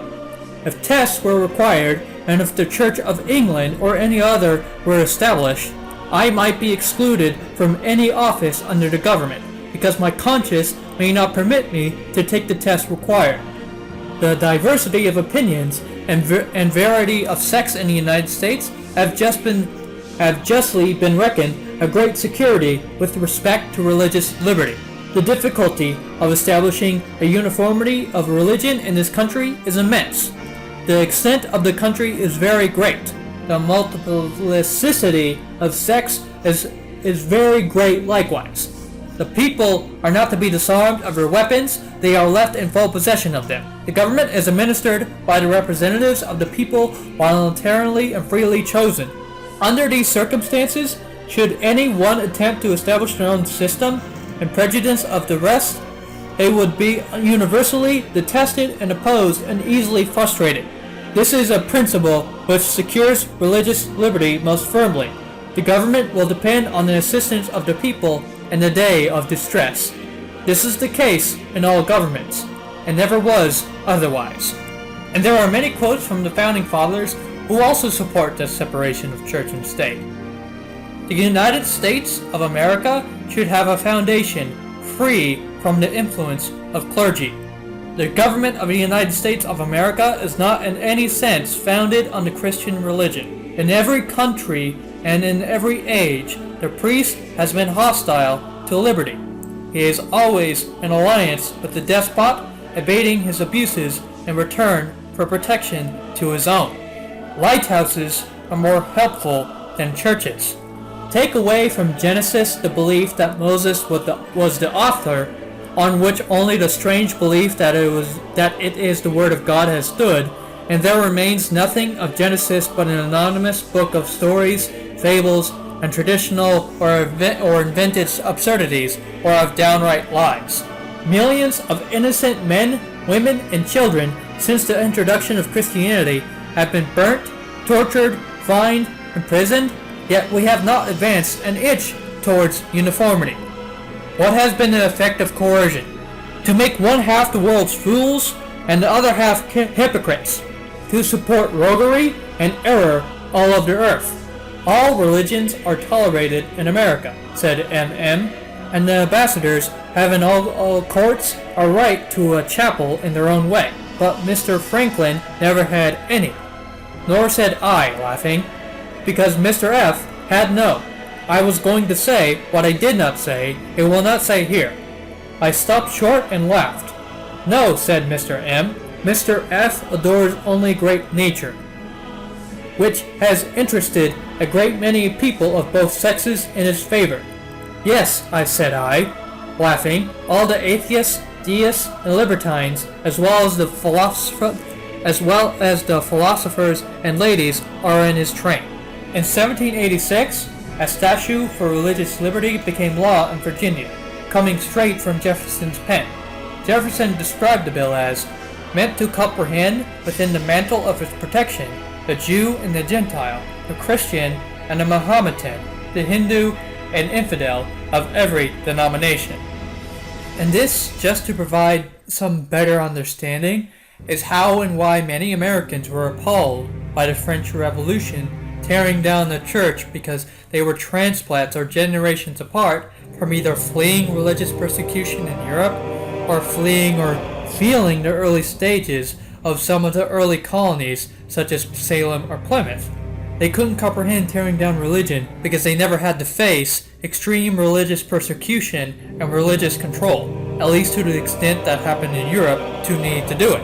And seeing the French tear it down, not understanding that a lot of the French during the Revolution saw religion, especially the church, as another wing of the absolute state they were under, as the church was heavily complicit in the state behavior that led to the revolution in the first place, freaked them out. So comparatively, with the other things we discussed, the so-called Judeo-Christian values are both a relative small drop in the water when considering the other institutions, and are too prone to authoritative and Hobbesian angles that will be at odds with the other American institutions and values, even though the following centuries after the Revolution will make it hard to see it that way, as a bunch of religious movements and beliefs of many politicians who represent their areas who are super Christian religious started injecting these Christian beliefs into those laws. Just as an example, it's why you see a bunch of bans on sodomy and homosexuality back then. They're entirely based on Christian beliefs and institutions inherited from Europe, not American ones. There's some, if not a lot, of evidence to suggest that the Founding Fathers were tolerant, if not friendly, to LGBTQT community, or even of the community themselves.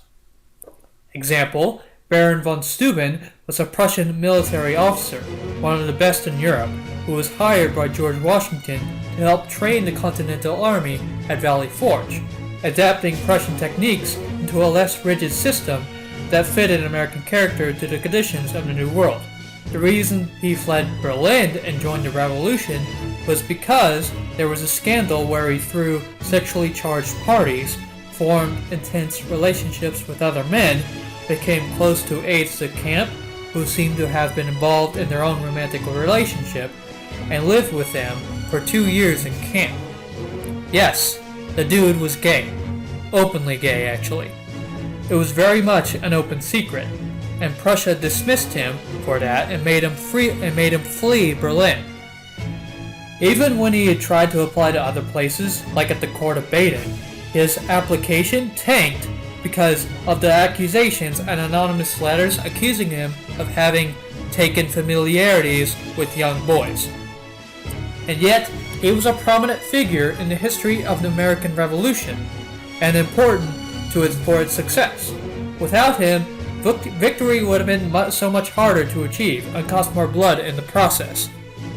Washington knew of this scandal ahead of time with the recommendation of Benjamin Franklin, who was also known for having a very liberal sex life and quote-unquote womanizing behavior. Is that satisfactory with you, Dr. Franklin? Wake up, Franklin. You're going to New Brunswick. Like hell I am. What for? The whoring and the drinking. All right, Chase, move all that lob. Not a moment to lose. Left, right, left. And still, Washington hired him as Inspector General. He could have easily punished Barron for his homosexuality, and yet he didn't. In fact, he became one of Washington's most trusted advisors, eventually to become his chief of staff. So what does that tell us? Another example, Alexander Hamilton maintained a relationship for years with fellow revolutionary John Lawrence. This is what Hamilton wrote to Lawrence. "Till you bade us adieu, I hardly knew the value you had taught my heart to set upon you." Come on now. It doesn't have to take a relationship expert to explain what was going on with them. George Washington even supported and encouraged Hamilton and Lawrence to openly share a bunk while at camp. The relationship between the men continued until Lawrence died in battle in 1782. Hamilton, of course, also had genuine love for his wife, Elizabeth Schuyler, and once had to publicly apologize for an affair with Mary Reynolds. But plenty of documentation about the relationship with Lawrence indicates that America's first Treasury Secretary was bisexual. And let's be honest here and remember how Rome influenced the country as well.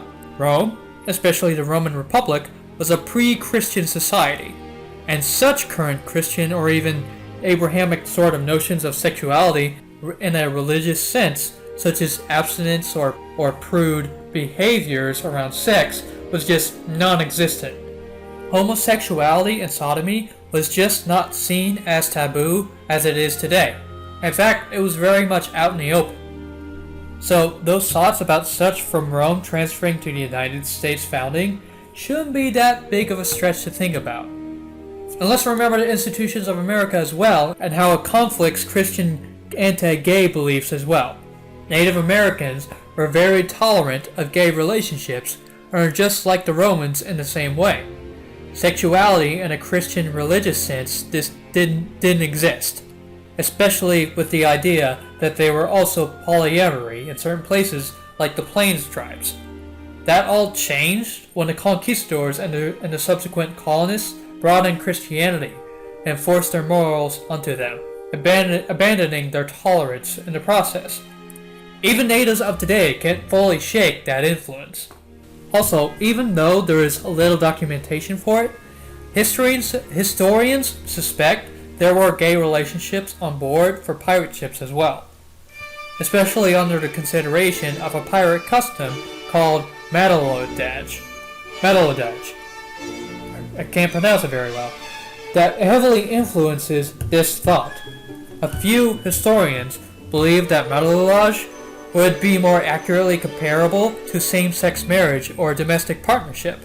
B.R. Berg argued in Sodomy and the Pirate tradition that in the male-dominated world of piracy, homosexuality was common. A union such as marriage may have been acted as a manner of validating relationships that would otherwise have been considered against the contemporary societal norms. There's also the fact that there are multiple Christian denominations throughout history, and in America. Catholics, Protestants, Baptists, Lutheranism, Orthodox, Calvinism, Anglicanism, Adventists, Presbyterians, Evangelicals, Quakers, Puritans, Methodists, Mormons, you get the point. And there were so many religious schisms that led to these denominations in the first place.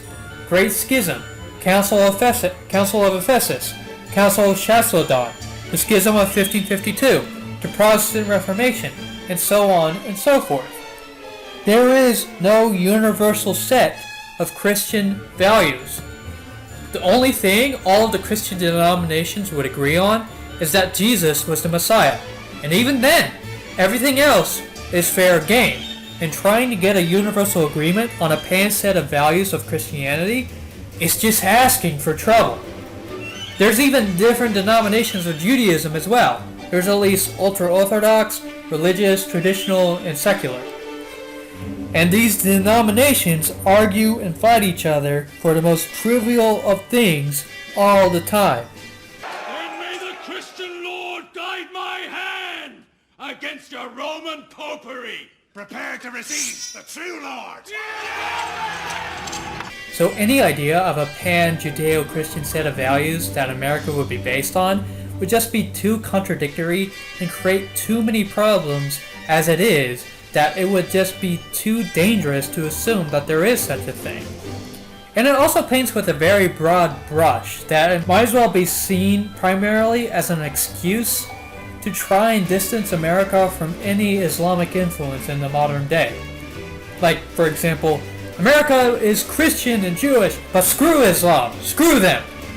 Its purpose just reeks of being anti-Islam. Which at that point you might as well drop the charade and be honest, because it's just disingenuous otherwise. Does that mean the founders would be okay with modern social progress on sodomy or homosexuality? No. It was still technically illegal, and there was a definite death penalty for it in a lot of places. Sodomy, the big thing they didn't like. For example, Thomas Jefferson proposed a bill that would punish sodomy or rape or polygamy with man or woman shall be punished, if a man by castration, if a woman by cutting through the cartilage of her nose a hole of 1/2 diameter at the least. Which, yikes. Yikes, yikes, yikes. Such ideas of coming out were still unthinkable because they were still operating on 18th century morals that are very dated in a lot of areas, especially on gender. But as we know, the law is only as strong as it is enforceable or the people willing to listen or obey such laws, and the romantic relationships between men and women was one of these instances, as they were widely tolerated until the 19th century, as much of those anti-gay, anti-sodomy laws were very unenforceable. It would make Republicans like Mike Pence or the Texas GOP lose their collective shit. So with that one example of gay rights angle alone, goes to show the contradiction of saying America was primarily based on Judeo-Christian values, and that it is more of a foreign set of values than American ones. And let's not even get into the fact that slave owners used Christianity and the Bible to justify their evil practice. And that servant, which knew his Lord's will,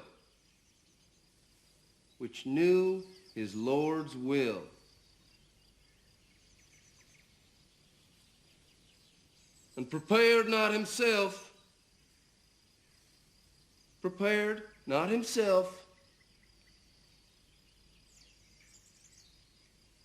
neither did according to his will,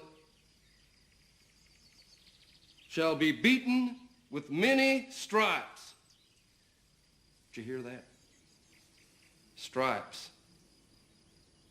That nigga that don't obey his Lord, that's his master, do you see? That there nigga shall be beaten with many stripes.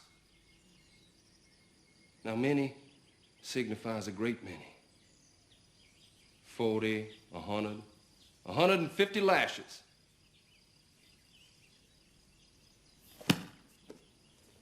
That's scripture. That right there is the primest example as to why religion and the state can never mix, and there needs to be a separation of church and state. It's just too dangerous. Hell, let me provide a modern example to further prove this point. Are you suggesting I should be responsible for myself? Or at the very least can't use government to force others to take care of me? How do you do that? I mean, what if I can't afford birth control? Is this really something I'm being asked to explain? You don't have sex! How do you do that? Well, I mean, I don't have sex with anyone because I'm Catholic. And no one has sex with him because he's an animator. And a libertarian. I perfectly understand it's not my responsibility to pay for your abortions or contraceptives angle. Personal responsibility and independence is a core tenet of American ideology. I totally understand it. However, if your solution to abortion and contraceptives is don't have sex or practice no sex before marriage, you're not providing a solution to the problem. You're providing nothing to the conversation. You're just forcing your religious morality onto others. You might as well have just said nothing at all. It's just a waste of oxygen. Or take a look at this clip from the documentary Jesus Camp. The reason you go for kids is because whatever they learn by the time they're 7, 8, 9 years old is pretty well there for the rest of their lives. And this is statistics that you can research for yourself. No, I know these statistics, but you use the term learn. The word learn is different than indoctrinate. God gave us a brain.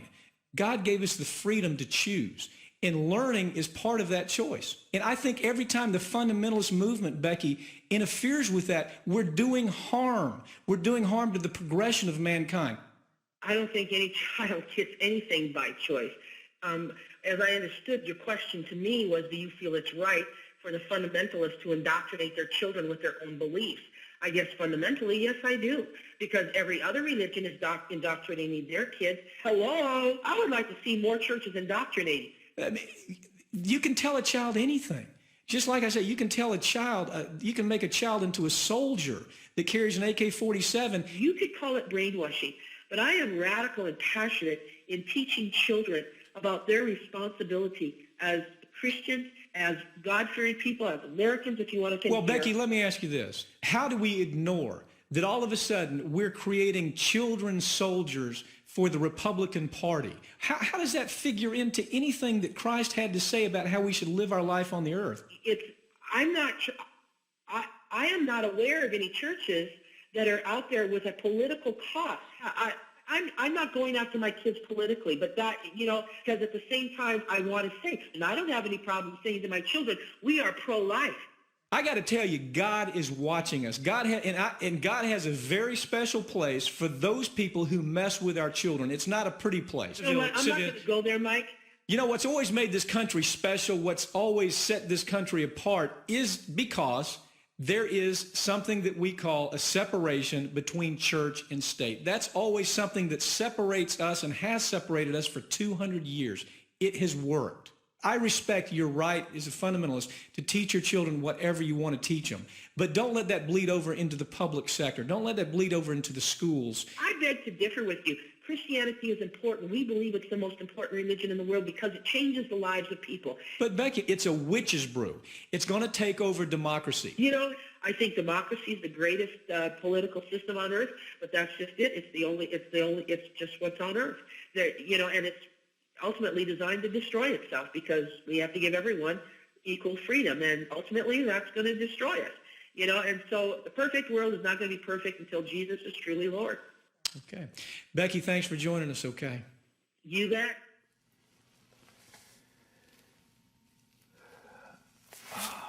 Man, the more I hear about this, it just gets crazier and crazier. I couldn't make this shit up. I couldn't make this shit up if I tried. I'm sad that I lack the talent to make this shit up. Once again, this is why America isn't inherently based on Judeo-Christian values or as a primary institution, and how it can be very dangerous to think so. It is inherited from Europe with authoritarian and tyrannical tendencies that are just too much at odds with the rest of American ideals and institutions that can turn Americans into authoritarian theocrats real damn quick.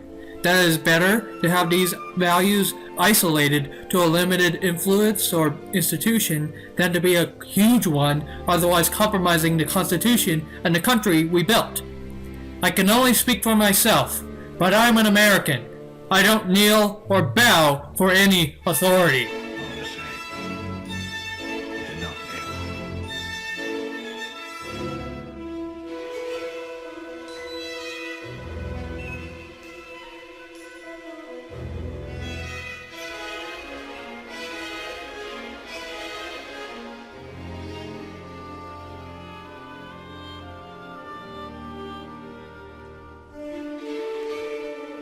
Obviously, it's not a good idea to categorize the views and traditions of Europe today into one simplified statement, because Europe is not a monolith, no matter what mouth breathers on Twitter or Reddit say.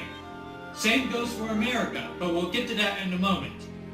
The influences, people, and institutions I have listed for each world are not all of the institutions or even all the primary institutions. I mainly picked these selected mainly because they provide the best insight to the conversation into the ideological difference between the two worlds.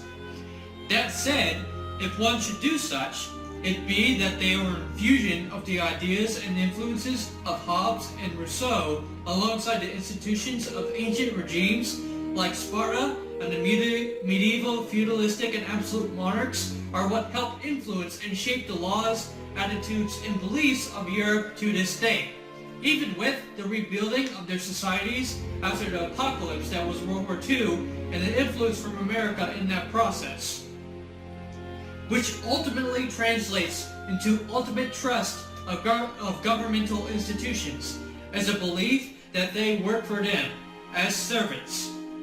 But we'll get more into that in the fourth and final chapters.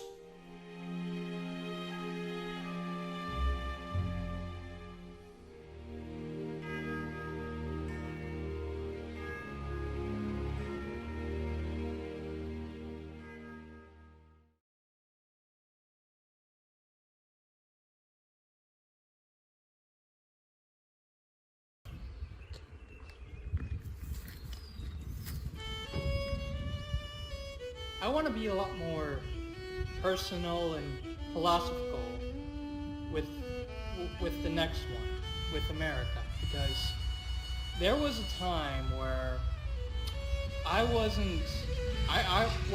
disillusioned with America as well, where I didn't properly understand. I'll admit I was unwise and disillusioned with America at one point, especially going into my senior year in high school in the United States. I didn't know what it is or what it meant to be an American yet. I had a lot of growth to do still, but I should have known better. A lot of people confuse America with the nation United States, or that Americans are just citizens of that nation, of that said nation. That's not what America is, nor what it means to be an American. I understand the confusion since we do take a very nationalist viewpoint with how we define ourselves from different countries. English and French citizens define themselves with a nationalistic viewpoint very easily, well over 1,000 years of doing so. But that's not America. There is no nationalistic viewpoint. It never existed. It exists with the nation United States, of course, but not America herself. Quite simply, America is not a nation. Never was. Nor is it necessarily a people. It is not something that can be taken, nor given, nor can one country try to stamp out that light from its candle. No. What America truly is a creed. A creed that anyone from anywhere can be a part of, so long as one believes in that creed. And the followers of that creed are the true Americans, not just a citizen of the United States.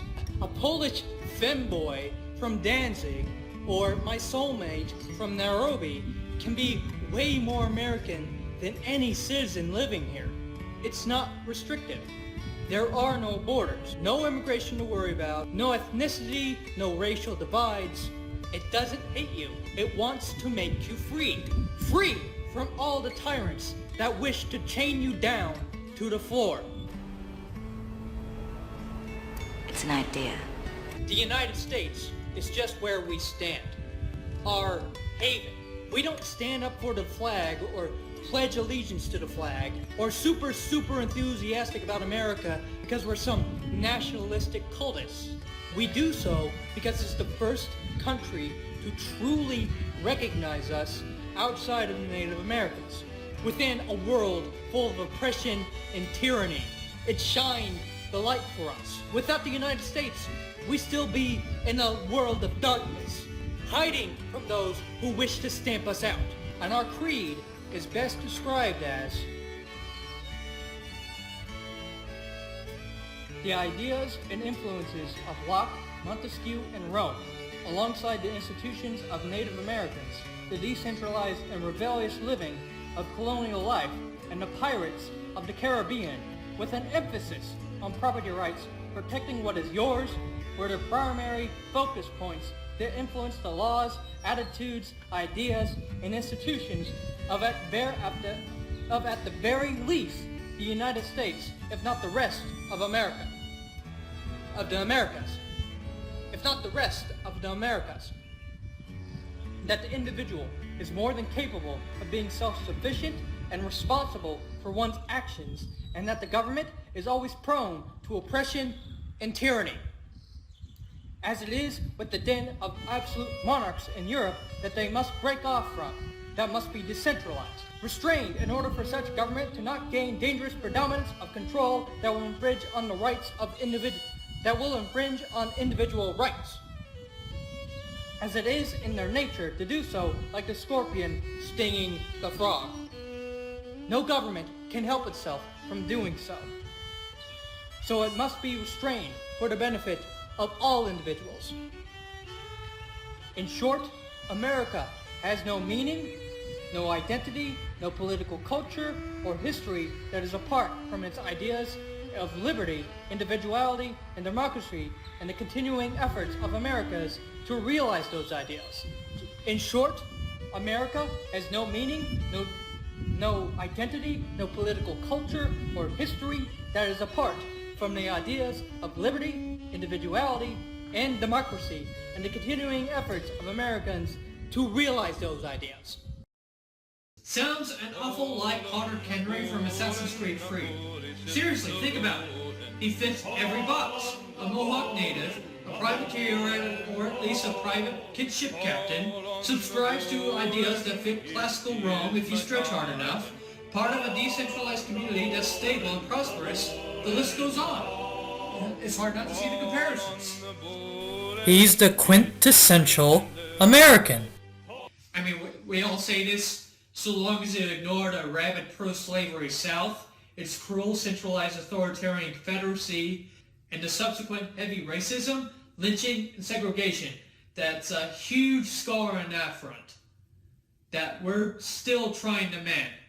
And those who criticize the United States, that they were supposed to be our haven for our creed, have or had people in charge who have pissed all over our said creed, violated and offended it, such as slavery or the CEI coups of foreign countries, are fair in making these criticisms. Tyrants will always infiltrate to try and tear us down and destroy us, which is why we have the Bill of Rights, so that should any tyrant try and gain power the Bill of Rights remains. They are fail-safe, which is why we have the Bill of Rights, as a fail-safe. Should tyrants gain control and dominate, our creed is still protected. More on that in the next part when we talk about the Constitution and the American Revolution. But for those who do make these criticisms, are in the same breath willing to throw the baby out with bathwater, engaging in severe anti-Americanism, where because of these criticisms that they didn't always protect and assure the creed, that it deserves to be considered pure evil and that it needs to be destroyed. I was a naive and immature teen once too, and I too didn't see the immense danger with those thoughts, especially when such thoughts are clouded in circles where the end goal is tyranny and ultimate government authority. It took so much enormous effort to get to have what we have. Let's not throw it all away now and destroy our haven because it has become more difficult to do so or more convenient to do so. We can criticize our haven as much as we want, but let's not seek its destruction when we have come so far, until we know for certain it can no longer protect us, or worse yet, is used against us. Only then, when we have no choice but to try and clear the board and start again. I love America.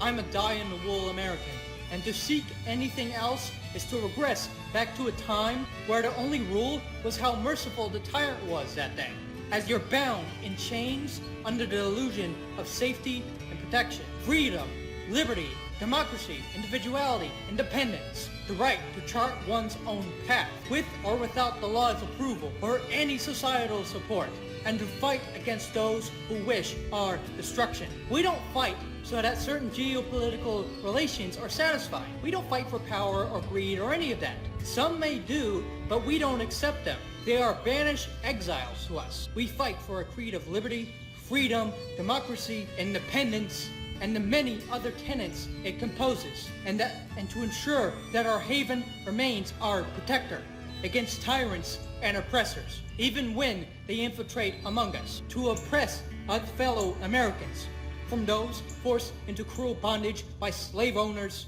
to those who are on the other end of free crime collective punishment. These tyrants are consistently challenged before they are thrown back into the sea where they drown in their own hubris. Our creed will never die. It is not beholden to a single nation. No single nation can claim it. The United States could die tomorrow. The United States could die tomorrow, and our creed remains. Our creed is our culture. Our creed is our culture, and it's a culture that transcends all. A culture of liberty, democracy, and freedom, firmly in the grasp of independence, rebellion, individuality, and encourage decentralized living, and encourage decentralized state to ensure said culture, where anyone can be of this culture, not just those who live in the United States. It cannot be killed nor stained. It is immune to the tyrants who have been trying to piss all over it for centuries. It will never die until the sands of time takes everything away. It is here to stay.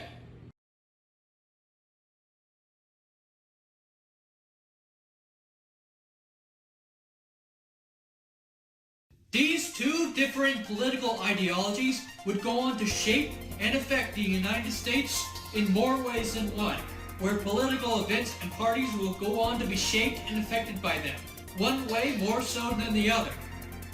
And a certain political group in the late 1780s and up to the election of Jefferson in 1800 would be the most affected and influenced by Hobbes and his ideals that will define politics to this day. And yes, this includes gun control as well.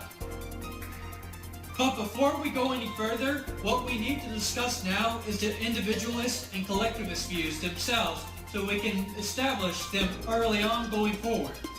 Each view has their own schools of thought. The individualist view has two schools of thought. The first one is as simple as you think it would be.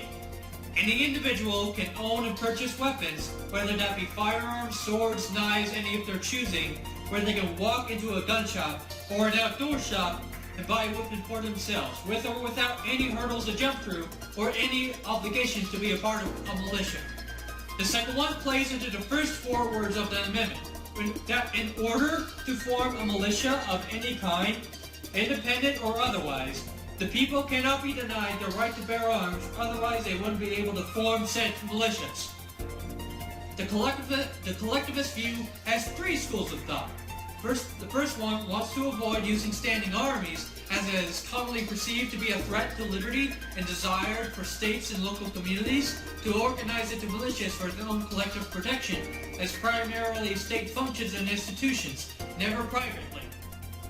The second one, a racist, xenophobic viewpoint that has its roots in protecting the lands of aristocratic landowners and plantation owners from those using firearms on their lands. This is proven with the South using militias in engaging the chase of runaway slaves, but we'll get to that in a minute. The third one, we'll keep that in the dark for now until chapter 4. It won't be necessary to know it until then. These schools of thought of each view are brought up or exemplified through the many instances of history in which they are relevant and the context supports them. And such historical relevance and context starts now. Now, I want to get one of the elephants out of the room right away so that we don't have to talk about it until a few chapters later and establish a few things. There were some state-by-state gun control laws back then during the colonial days and up to the 19th century. Some militia laws or about powder storage or inappropriate firings. We will get into a little bit more detail about them in chapter 3. However, this fact is true no matter how much my pro-gun comrades and constituents may want to deny it. I cannot deny it any more than anyone else. This is an objective fact that cannot be ignored. That said, this fact at the same time allows for a bunch of leftist academics like Kevin Sweeney, Saul Cornell, or Michael Velicelis to claim that there was little to no gun ownership in colonial America, and that all gun laws, from background checks to prohibition to confiscation, were as American as apple pie. Which is a bunch of nonsense and more of their politics getting in the way of historical accuracy than having anything substantial about their claims. Not understanding that some gun control laws back then doesn't equal modern day gun control laws, or at least its anti-gun sentiment. But we'll also get to them in the final chapter. But I want to focus on the former for a moment. The claim of little to no gun ownership because of some gun control laws. Again, we'll get to the gun control laws in chapter 3. This is a claim a lot of people, whether it is academics, as described a minute ago, to Twitter users, to mass media pundits with their own political or personal agendas, to even up to the president they make, thinking that the amount of gun ownership was non-existent in colonial America, and the new amount of gun ownership today was because of brainwashing by the NRA or some other similar rubbish. It is arguably the second biggest argument the gun control side has. I'm going to be as consistently blunt as possible on this, so there's absolutely no confusion. This claim of little to no gun ownership in colonial America is an absolute farce, a misinformed joke. There is no truth nor any factual basis to any idea of gun ownership being very little, if not no gun ownership at all. It's just not true, and a bald-faced lie. Propaganda that the uneducated eat up because they don't know differently. Gun ownership was extremely common back then, and I would like to provide exhibits to the court that proves this without a shadow of a doubt. Exhibit A. A study called Counting Guns in an Early America by James Lindgren. We're going to be using this study as it has provided a whole bunch of statistics and percentages on how much gun ownership there was, and we're going to be using them again and again to show the amount of gun ownership back then. By the way, so there's no confusion, an estate is everything comprising the net worth of an individual or a house on a property, which means estate does not equal elite or wealthy. Keep that locked in. High level of governorship shows up in the earliest large set of transcribed probate inventories, such as one in Essex County in Massachusetts. This is where Salem is, and where the Massachusetts Bay colonies generally started. In the 1636 to 1650 period, gun ownership for probate estates was 71% for men and 25% for women. From 1670 to 1699, around 67% of all estates in colonial America listed a gun. In the 1700s, it was 63%. In the 1710s, it was 71%. In the 1720s, it was 52%. In 1774, the beginning of the import tax and the dawn of the revolution, at minimum, 50% of all males own at least one gun. At maximum, it was 79%. That might as well be a 4/5 percentage.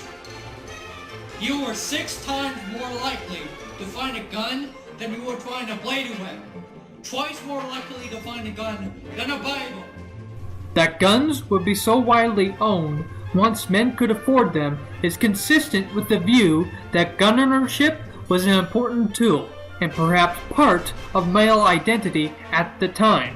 As Gloria Maine's work suggests, in the late 17th and early 18th centuries, guns were next in importance after beds, cooking utensils, and pewter, and ahead of chairs and books. Anna Hawley found that guns were more common than chairs or hoes in a poor agricultural county. Judith McGaw found that among 18th century mid-Atlantic farmers, guns were as common as plows. The study continues. Guns appear to have been highly desired and an important part of the culture of the day. If guns were merely a luxury or a relatively useless tool, one would not expect to find roughly as many or more guns than chairs. But that is precisely what those of us who count items in probate inventories find. Further, if guns were not useful, one might expect to find most guns listed as old or in poor working condition.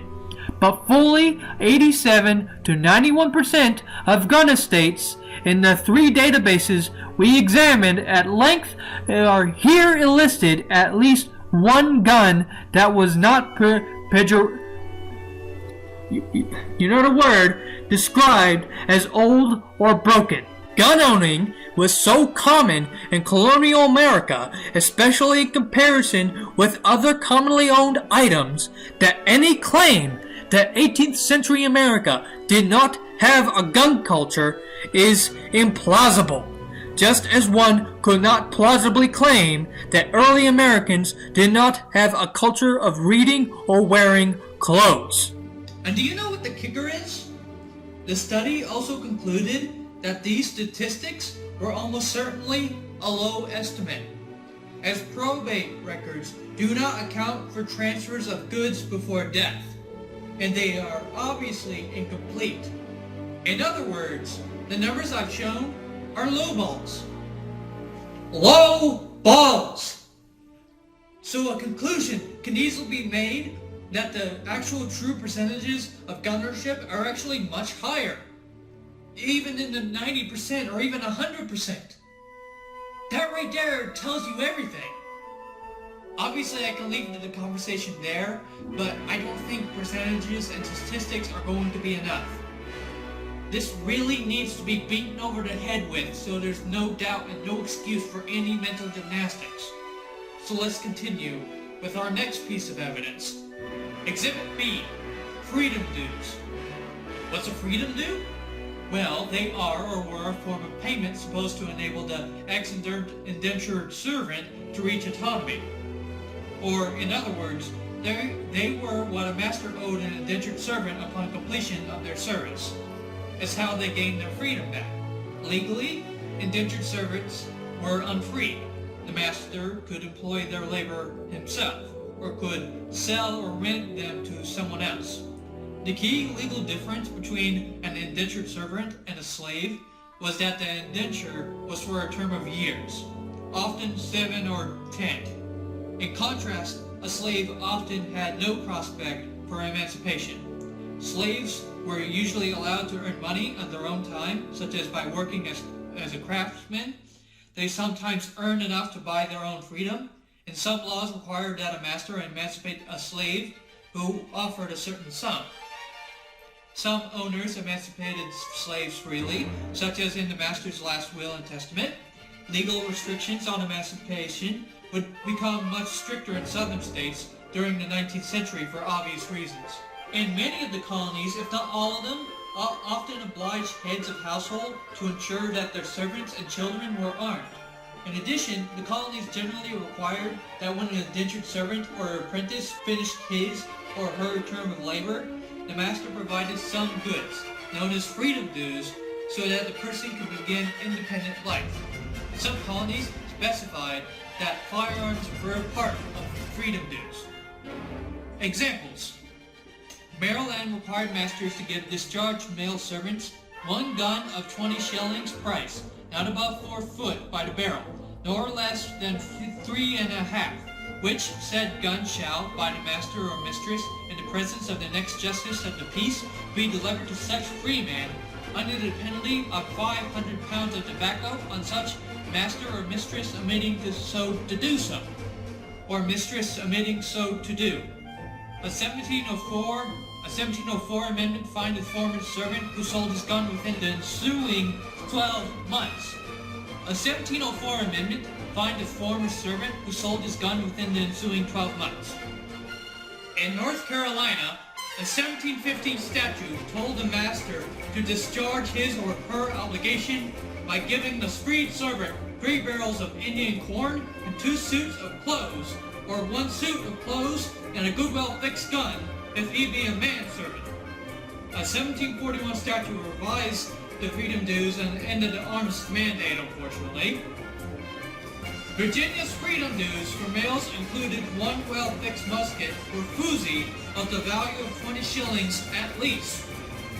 By custom, in sparsely settled South Carolina, freedom dues were 50 acres of land and a firelock musket. In Massachusetts Bay and Plymouth colonies, a former servant could not set up his own household until he had his own firearm. The laws likely encouraged that freedom dues in those colonies include a firearm. And to top it all off, free servants were almost always in the militia. The American policy contrasted with the English select militia under the Stuarts in the 17th century. There, the militia technically included all able-bodied males, but militia training was reserved for people who owned their own land, freeholders. Freeholders. If a servant showed up for English militia training, the servant was probably a substitute sent by his land-owning master. The colonial norm was also to include indentured servants, who were not legally free, and who were bound to service for a term of years. Whether a servant was free or indentured, the servant's master was often legally responsible for providing the servant with arms. 4 colonies, North Carolina, Virginia, Delaware, and Maryland, for part of their histories excluded indentured servants from the militia. Indentured servants were mainly European immigrants who had signed an indentured contract in exchange for seafaring to America. Some were convicted criminals who had been offered the choice of execution in England or transportation to America. Others were Indians, Irish, or Africans who had been captured and sold. Captives who were held for life rather than for a term of years, and whose children were likewise held for life, were euphemistically called servants for life. I don't know who needs to hear this, but if indentured servants were allowed, if not required, to arm themselves with firearms, then that is very telling about firearms rights in colonial America and how many guns there were in the first place that one could be handed to, in all intents and purposes, a slave. Exhibit C. Firearms were a rapid tool for communication and alarms. You heard that right. Example, on the night of April 18, 1775, Paul Revere and William Dawes rode through Massachusetts towns to warn that the British were coming. The famous Paul Revere ride we're all familiar with. But what is not mentioned, probably for time because history and classrooms are as streamlined as possible for quizzes and tests and other crap that don't really measure one's knowledge on the matter, is that the alarm was spread from farm to farm, town to town, far beyond the sound of riders' voices by the firing of guns. Think the fire pyre scene from The Lord of the Rings. They used firearms as their standard method of an alarm system. They used firearms as a standard method of an alarm system. Inappropriate gunfire could raise a false alarm, as they didn't want a boy who cried wolf situation. Such as in 1656, Virginia banned shooting, anti-guns, and drinking, marriages and funerals only accepted. While guns are supposed to be an alarm of Indian attack, no certainty can be had in respect of the frequent shooting of guns and drinking. Preventing miscommunication might have motivated a 1642 Maryland law that no man to discharge 3 guns within the space of an hour, except to give or answer alarm. Plymouth forbade nighttime gunfire, except for shooting wolves or for the finding of some man lost. In 1713 to 1714, the Massachusetts Assembly determined that by the indiscreet firing of guns laden with shot and ball within the town and harbor of Boston, the lives and limbs of many persons have been lost, and others have been in great danger, as well as other damage has been sustained. Accordingly, the legislature outlawed shooting any gun or pistol in Boston, the islands thereto belonging excepted. The act expired by its own terms in 3 years and had an exception of militia training under supervision of an officer and any other target shooting authorized by the militia. In Pennsylvania, colonial legislation, which remained after independence, fined anyone who shall fire any gun or other firearms within the city of Philadelphia. Likewise, it was illegal to wantonly and without reasonable occasion discharge and fire off any handgun, pistol, or other firearms in inhabited areas on New Year's Eve. Pennsylvania also punished anyone who shall presume to carry any gun or hunt on the land of others without permission, or who shall presume to fire a gun on or near any of the king's highways. Also put a pin in the last bit of that last one. It's vital to chapter 2. So whenever you hear about laws about being used against a warning shot with a gun, this is why and where it came from. So to infer the point, if there were little to no gun ownership back then it's reason to expect that this fact would have never been a reality in the first place. Exhibit D. English journalist William Cobbett. The gun rights that have been born in America would eventually end to be not identical, if not completely different, than their English counterparts from the English Bill of Rights from 1689, taking a different path than what England would end up being. In the 19th century, the English journalist William Cobbett would take a tour around America and make his notes on the matter, contrasting life in England with America. First, he recalls the game laws in England, where he makes the point that England keeps the commoners from hunting and even to the point of keeping them from having firearms at all. But in America, he contrasted, as to game laws, there are none, except those which appoint the times for killing. People go where they like, and as to wild animals, shoot what they like. Hunting was the sport which is the most general favorite. According to Cobbett, Americans believed in a right to hunt and mocked the hunting restrictions in England. James Madison and other Americans who said that the right to arms in England was too narrow. When talking about the militia system, Cobbett makes the notion that there is no sort of resemblance between the American and the English militia. These militias in America receive no pay, no clothing, no arms from the government.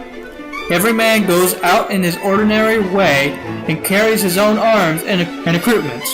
99 times out of 100, he finds his own powder and ball. In short, it was a body of the people, voluntarily assembled, and acknowledging no superior not of their own electing. further stating that the U.S. government only had a small standing army, and the American people being so well armed that the federal government could not stand a week if it were hated by the people. Exhibit E. Colonial Statutes. The colonies from their conceptions established statutes and mandates on firearms, that people had to have and buy a firearm for themselves under certain loose rules. Here's a few examples. Plymouth's first written arms mandate came in 1632. Every free man or other inhabitant must provide for himself, and each under him able to bear arms, a musket, and other serviceable piece, with bandoliers and other appurtenances. Male indentured servants who had completed their period of service and other male singles could not set up their own households unless they possessed the requisite arms and ammunition. If they did not, they had to work for someone who would buy the arms and ammunition for themselves. In 1628, a group of Puritans established the Massachusetts Bay Colony. They received a royal charter in 1629. That same year, King Charles I prorogued Parliament and intensified persecution of the Puritans, thereby triggering the Great Migration to New England. On March 22, 1631, the Massachusetts Bay Colony adopted a law mandating that all adult males be armed. Maryland. In 1639, Maryland required that every housekeeper or housekeepers within this province shall have ready continually upon all occasions within his or her or their house for him or themselves, and for every person within his, her, or their house able to bear arms, one serviceable fixed gun, a bastard musket bore. Emphasis on his, her, or their house. They expected each sex to bear arms, not just men. Connecticut. A arms mandate in 1637 ordered that all persons shall bear arms that are above the age 16 years. Commissioners and church officers were exempt. Every military man had to have continually in his house half a pound of powder and 2 pounds of bullets. Towns were required to have specified reserves of gunpowder and lead bullets. New Hampshire. New Hampshire's first Militia Act was passed in 1687. It demanded that no person whatsoever above 16 years of age remain unlisted. Equipment was a well-fixed musket with a barrel at least 3 feet. The caliber was large. The bore for a bullet of 12 to the pound. 22, also necessary, were bandoliers and a cartridge box, plus bullets and powder. Officers had the option of allowing their men to have a good pike and sword instead of a musket. The next act, in 1692, changed the militia from all persons over 16 to all males over 16. In 1718, an upper age limit was introduced for the first time, age 60. The arms mandate applied not just to males, but also to every householder, such as unmarried women who lived on her own, or a man who had a house, but was 60 years or older. The New Hampshire statute reflected a common American practice. Whenever a small town was attacked, everybody who was able would fight as needed, including women, children, and the elderly. Rhode Island. Created as a refuge for religious nonconformists in 1636, Rhode Island was granted a charter by Parliament in 1644. It was the only place at the time in the Western world with complete freedom of religion. The colony required that every inhabitant of the island above 16 or under 60 years of age shall always be provided with a musket, 1 pound of powder, 20 bullets, and 2 fathom. 2 fathom is 12 feet of match, with sword, breast, bandoliers, all completely furnished. As for persons who are defective in arms, the town councils were empowered to cause them to be supplied in an equal way according to estate and strength. New York. New Netherland was founded by the Dutch West India Company. At its height, New Netherland stretched from Fort Orange down to Delaware, with a trading zone along Long Island and southern New England. The company promised prospective settlers that the company would defend them at its own expense, even after the promise became obviously untenable, and militias were created.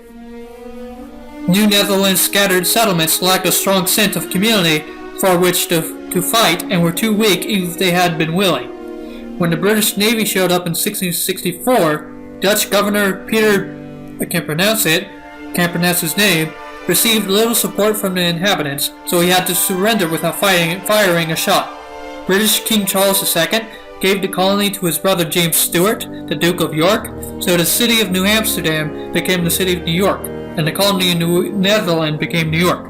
The form of government in New York was the most autocratic in the colonies because of this fact that the Duke of York and his brother, the King, favored gun control. However, this was only possible in select parts of the colony/state, such as New York City or Suffolk County, as such autocratic control never really happened because the local populations continued to govern themselves largely as they had a century earlier, and now it was not practical for New York to engage in gun control like in New York or England. In 1671 and 1676, New York's royal governor issued militia laws requiring that towns and individuals each have their own arms supply. All males 16 to 60 had to have a firearm and the appropriate accessories and ammunition. If they were freeholders, landowners rather than tenants, they had to supply the equipment at their own. If they were sons or servants, their parents and masters were responsible for providing the arms. Any good serviceable gun plus a good sword approved by the local militia officer would suffice. The gun had to be kept in constant fitness for present service. A 1684 statute ordered that persons exempt by law from militia training, certain occupations, certain occupations still had to keep the same arms. New Jersey. New Jersey was once part of New Netherlands. Shortly after the English conquest, it was separated from New York. Like some other colonies, New Jersey enticed immigrants by offering land grants. The Lords Proprietors, the high English aristocrats who had been granted title to New Jersey in 1664, offered land to any freeman who came armed with a good musket, plus 10 pounds of gunpowder, 20 pounds of bullets, match, bandoleros, and 6 months of food. For the second year of English settlement, the schedule was 90 acres of land to plant for every free man and free woman who brought the requisite arms and supplies. Virginia. Long before Virginia expressly required people to possess arms, it assumed that they already did. For example, a 1619 statute mandated arms carrying, as did numerous follow-up statutes extending to places where arms must be carried. The surviving records of the 1639 Assembly are lost, but a manuscript in possession of Thomas Jefferson summarized the year's enactments, including all persons except Negroes to be provided with arms and ammunition or to be fined at pleasure of the governor and council. Ownership was again required in 1656. Every man able to bear arms had to have a fixed gun plus 2 pounds of powder and 8 pounds of shot. Delinquents would be fined 50 pounds of tobacco, to be sold by the county courts and used to provide a common stock of ammunition for the county. A 1684 revision required both bladed arm and a firearm. Free Virginians had to provide and furnish themselves with a sword, musket, and other furniture fit for a soldier. To promote settlement of the frontier, 50-acre land grants were offered starting in 1701, provided that the grantee keep upon the said land one Christian man between 16 and 60 years of age, perfect of limb, able and fit for service. Such men should be continually provided with a well-fixed musket or fuzee, a good pistol, sharp scimitar sword, and tomahawk, and ammunition. In 1748, all militiamen were required to have arms and ammunition. Militiamen who did not have enough money to provide for their own arms would be given arms, out of His Majesty's magazine. Cavalry officers had to buy themselves holsters and pistols well fixed.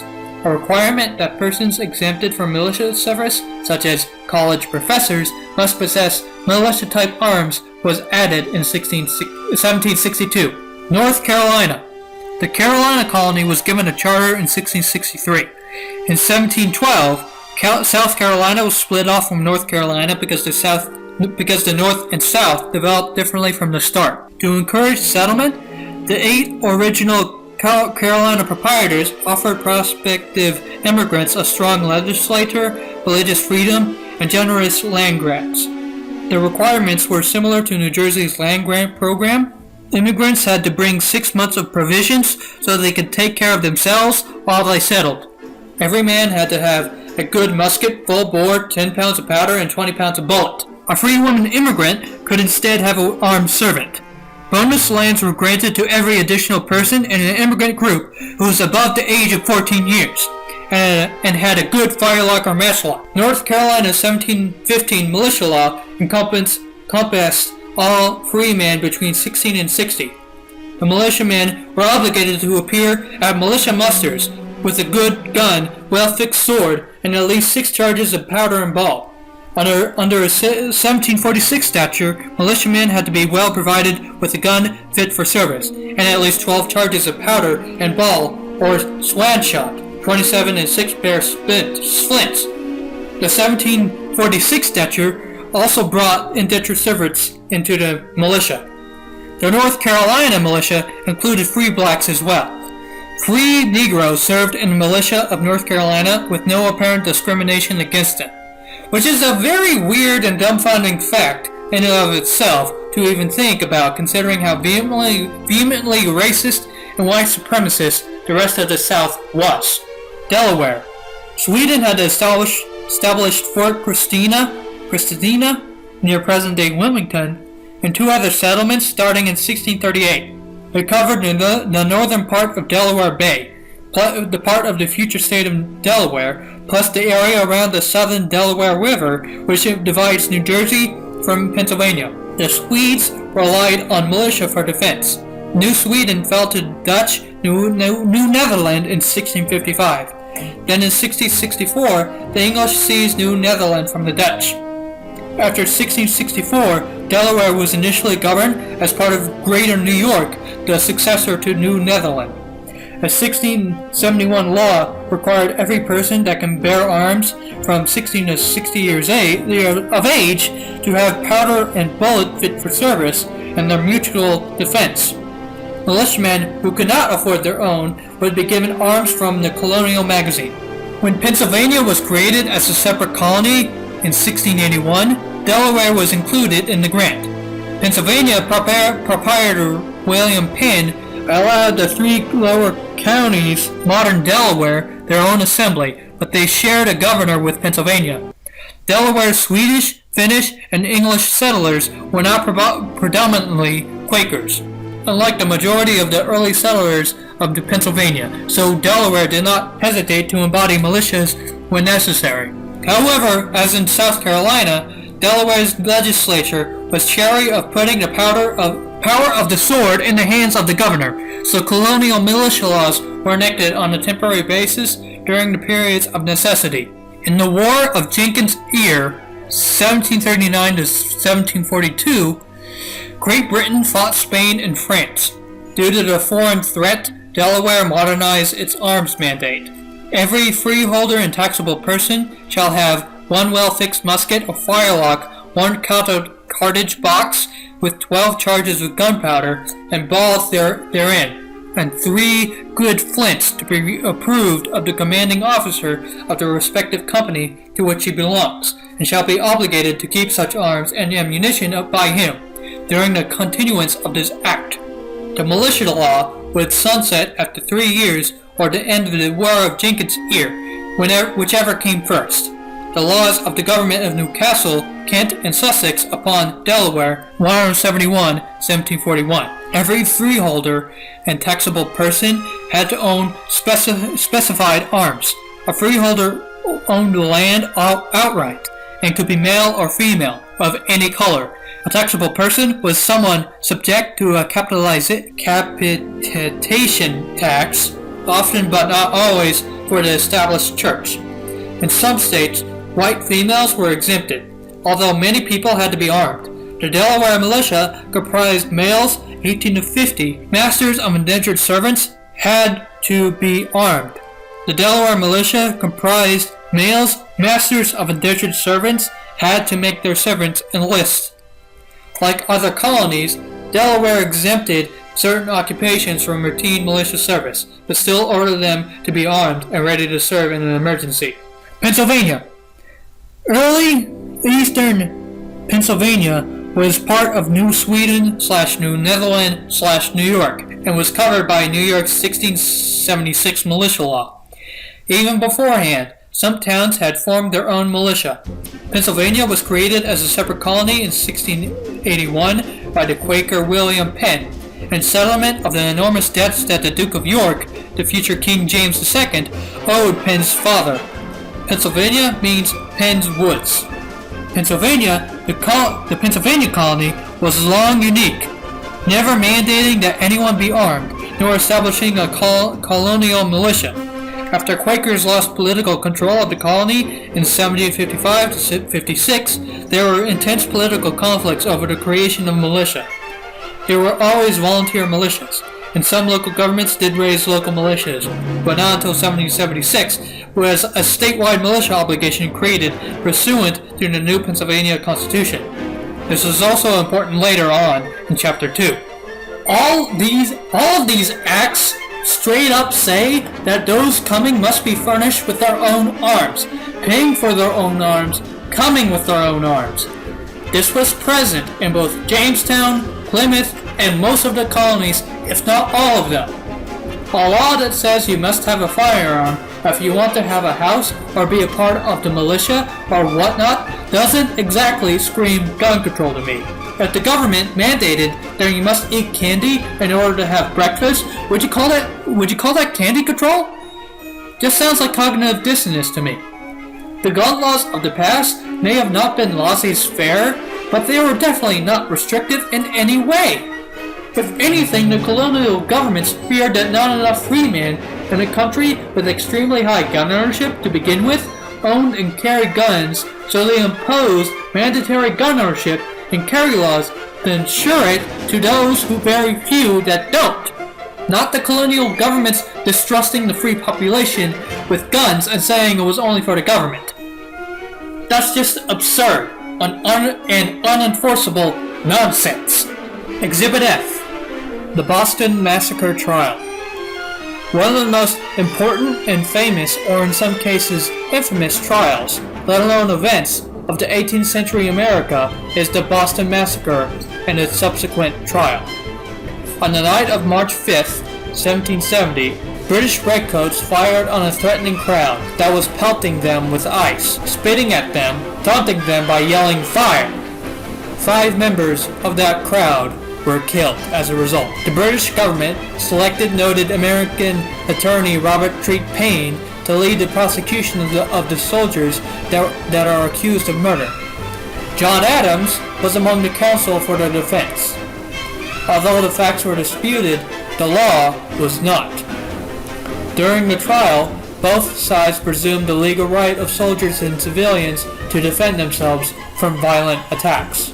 According to Paine, because of the well-known abuses by the redcoats against the citizens of Boston, the most peaceful among us had found it necessary to arm themselves with heavy walking sticks or weapons of self-defense when they went abroad. Another prosecutor, Samuel Quincy, argued that the soldiers were outside the barracks and armed with clubs, cutlasses, and other weapons of death. This occasioned a general alarm. Every man therefore had a right, and very prudent it was to endeavor to defend himself if attacked. This accounts for the reason of Dr. Young or any one inhabitant of the town having a sword that evening. Defense counsel John Adams invoked self-defense, the primary canon of the law of nature, citing the treatise of William Hawkins, a leading authority on the common law. Adams acknowledged that the Bostonians had a right to be armed for self-defense against the soldiers. Here, every private person is authorized to arm himself, and on the strength of this authority, I do not deny the inhabitants had a right to arm themselves at that time for their defense, not for offense. The right of self-defense was at the core of the Boston Massacre trial, and that it clearly shows how much colonial America valued self-defense. Don't you think that in and of itself is also very telling? Especially that self-defense usually, if not always, goes hand in hand with gun ownership? That part is a given. I shouldn't have to explain that one. Exhibit G. Arms Proficiency. Exhibit G. Arms Proficiency. Since Americans had to buy and possess their own arms as individual militiamen, rather than having them being stored in government armories, their proficiency with firearms was undoubtedly superior. Many Americans improved their shooting skills by using their militia arms for personal purposes, such as hunting and recreational target shooting. Further, the central storage system for the British militia of the 17th and 18th centuries was not effective at maintaining militia arms in good repair, whereas individual ownership in America encouraged Americans to keep their arms in good working order for personal uses. A London newspaper scoffed at the British militia. Generally composed of servants, and those not always the same, consequently not well trained, rather such as wink with both eyes at their firing their muskets, and scarce know how to keep them clean, or charge them aright. But there was also inherent American inefficiency, because militia arms were not standardized. In England, the militiamen would be issued, for use only in militia service or training, standard arms for town armories, so every English militia private would have a Brown Bess flintlock musket. Standardization must have made repairs easier for the England field armorers. Similarly, English militia officers could know that all their troops had firearms with similar capabilities. Moreover, even though everyone's guns, militia and army included, were made one at a time, and so were not really identical, the standardized British firearms were more similar in bore size than were the American guns. Therefore, ammunition sharing during combat was more practical. Taken from a handicraft or from the plow, the British recruit had neither knowledge nor interest in the use of a gun, unless he had once been either a gamekeeper or a poacher. On the other hand, every Yankee knew the stories of the fights of his ancestors with the Indians, if indeed he had not himself been in the fighting, the last of which had taken place but 15 years before. They were in Massachusetts, some of the older men who had been at the taking of Louisburg in 1745, and a good sprinkling of men in their early 40s who had been at the battles around Lake George.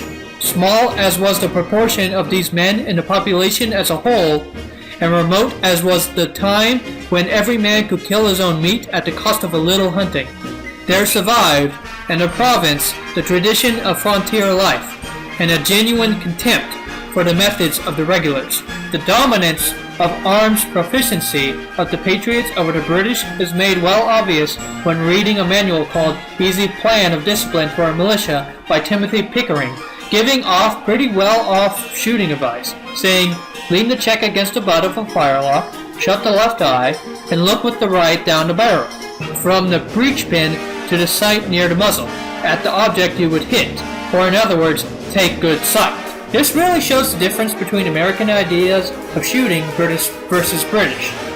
The American may have not been a marksman, but he was definitely on his way to be one because of his traditions and cast of mind, while British regulars had rare field days to practice shooting and were generally inept because they didn't have the learning or the traditions of Americans such as shooting advice just mentioned.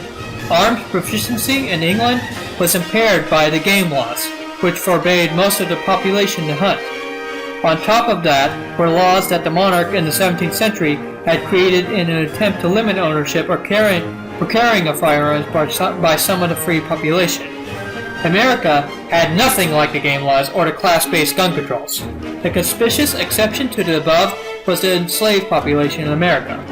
Formal statutory restrictions on slave possession of arms had begun in southern colonies and would become more severe in the 19th century. Preventing slave armament did not directly harm the militia. since slaves were usually not a part of the militia in most places. However, the enslavement of a large share of the population in several colonies deprived those colonies of a great deal of potential defensive manpower. As subsequent centuries would show, slavery was much less efficient than free labor. It retarded the economy and therefore dampened prosperity. The damage indirectly diminished the quantity and quality of arms that the American population could afford to acquire, especially in the states where slavery was significant in the economy.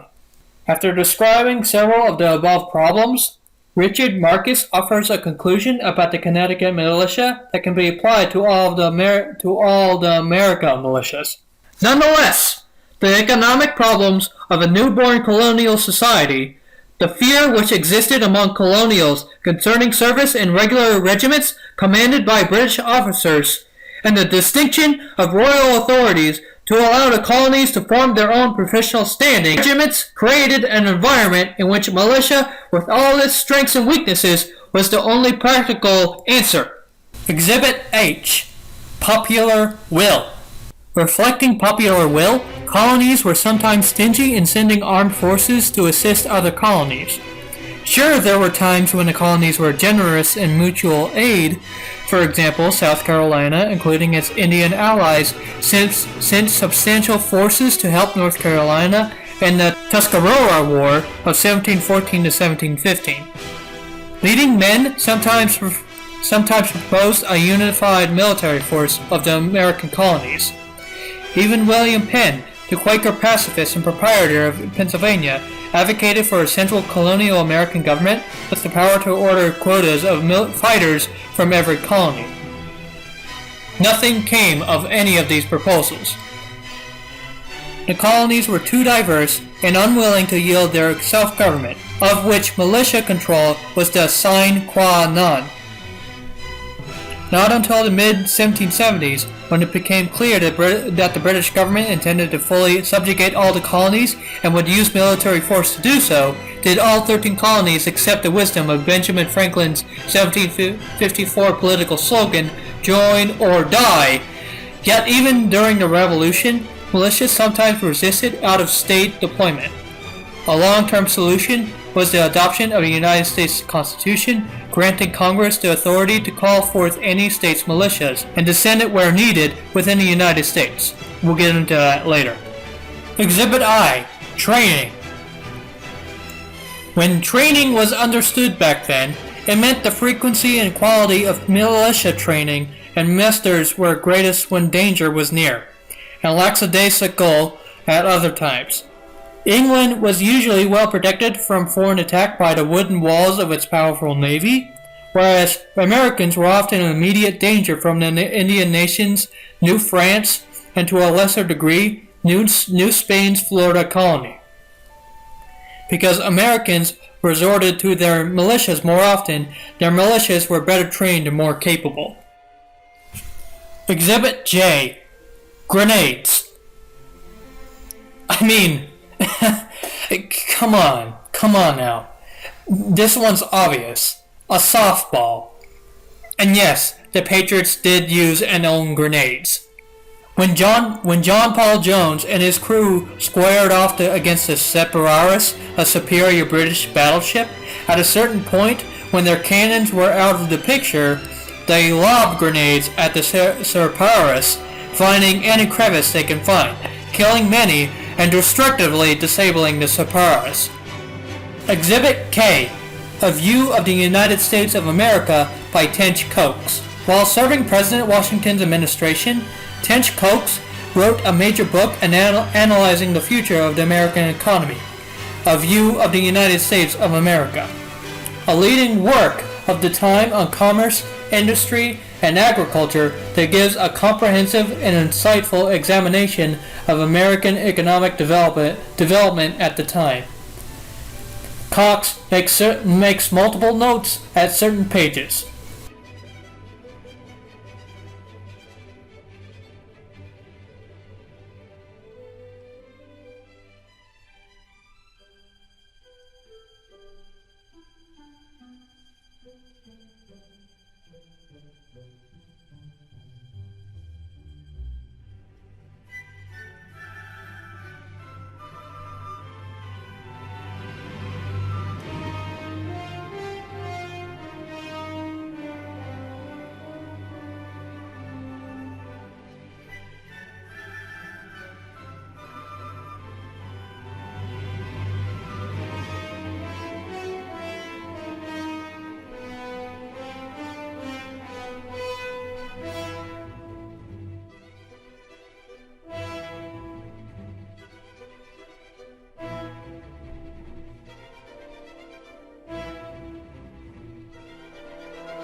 Exhibit L. The obligation to carry firearms. Yes, you heard that right. The obligation to carry firearms. One of the core parts of the civic duty in colonial America was the obligation to carry firearms, whether that be at churches, any public meeting, or just for travel. The 1643 Connecticut Order says, to prevent or withstand such sudden assaults as may be made by Indians upon the Sabbath or lecture days, it is ordered that one person in every several house wherein in any shoulder or shoulders shall bring a musket, pistol, or some piece with powder and shot to each meeting. Or in other words, bring your guns to church in case of any assaults by the natives. Within that month, Connecticut found that whereas it is observed that the late order for one in the family to bring his arms to the meeting house every Sabbath and lecture day hath not been attended by divers persons. Meaning, if you don't come with arms, there will be a fine for it. The Massachusetts Bay Colony also expected colonists to come to church or armed as well. A March 9th, 1636 and 37 ordinance required individuals to be armed. A law in Rhode Island in 1639 ordered that none shall come to any public meeting without his weapon, otherwise there'd be a fine of 5 shillings. Maryland did something similar in 1642. No man able to bear arms to go to church or chapel, without fixed gun and one charge at least of powder and shot. So did the Rhode Island town of Portsmouth and the New Haven colony in 1644. The law of Plymouth's ordinance is a little oddly worded and might at first be read as referring to a communal obligation of the township. It is enacted that every township within this government do carry a competent number of pieces fixed and complete with powder shot and swords every Lord's Day to the meetings. The rest of the sentence clarifies that at least one member of each household was obligated to bring weapons to church during that part of the year when Indian attack was most feared.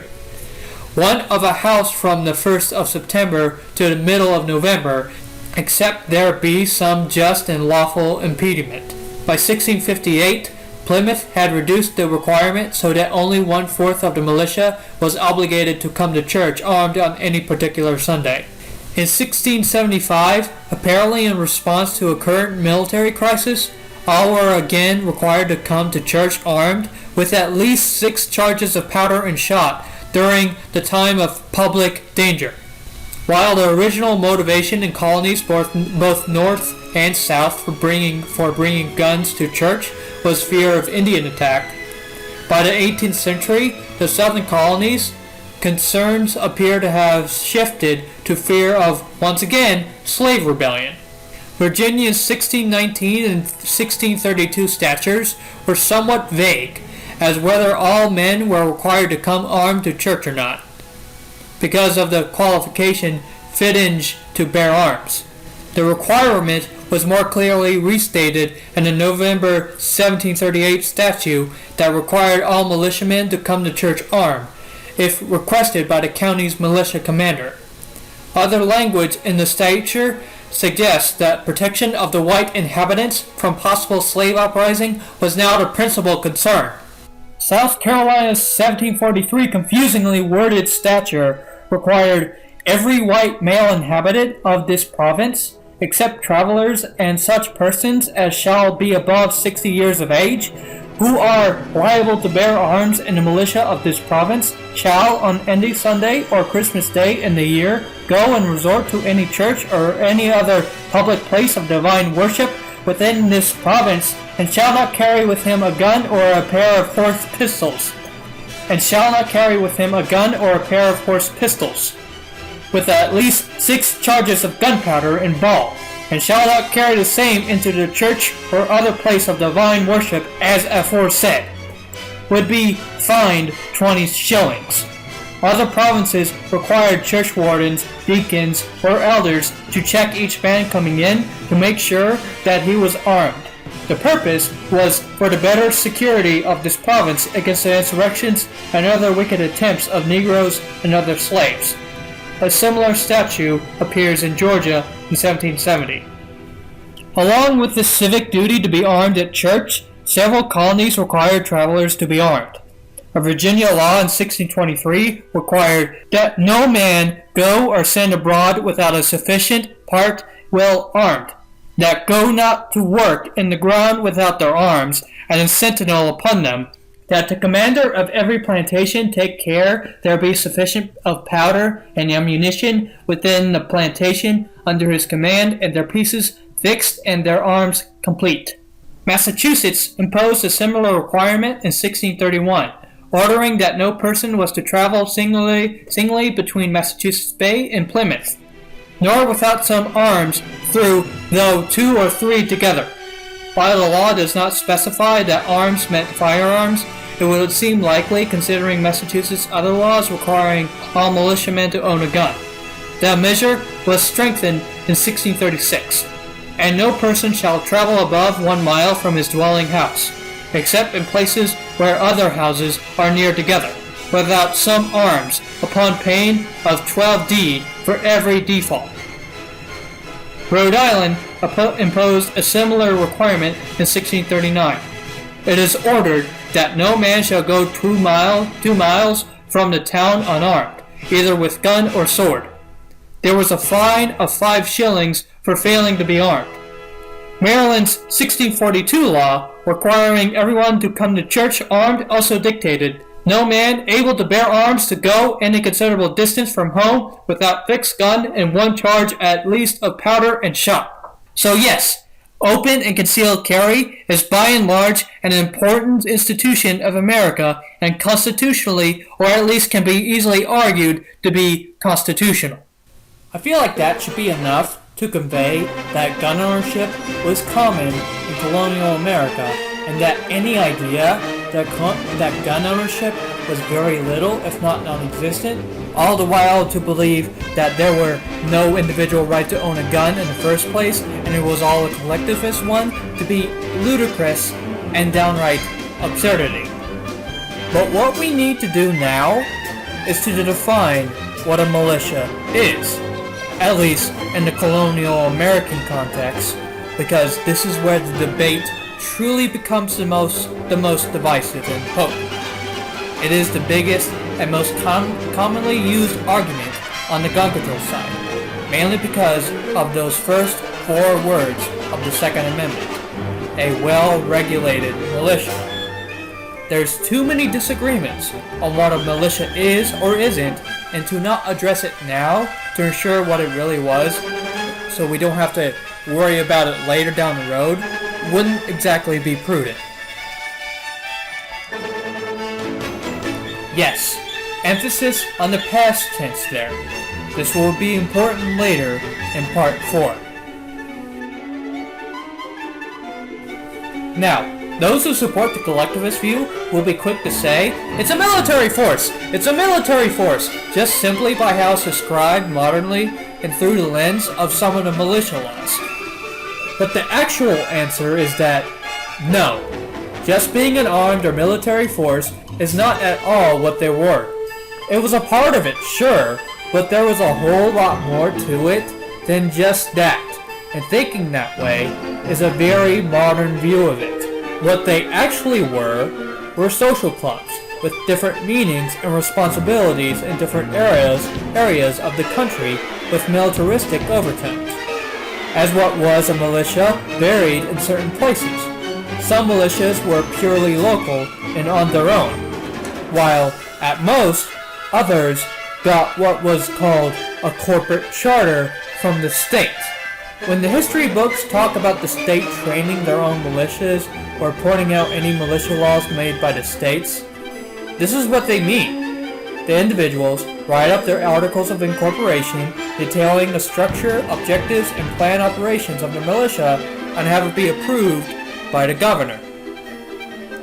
Example: on October 28, 1801, Thaddeus Rice, John Hastings, James Godfrey, Reuben Rice, and others incorporated a private artillery company in St. Albans, Vermont.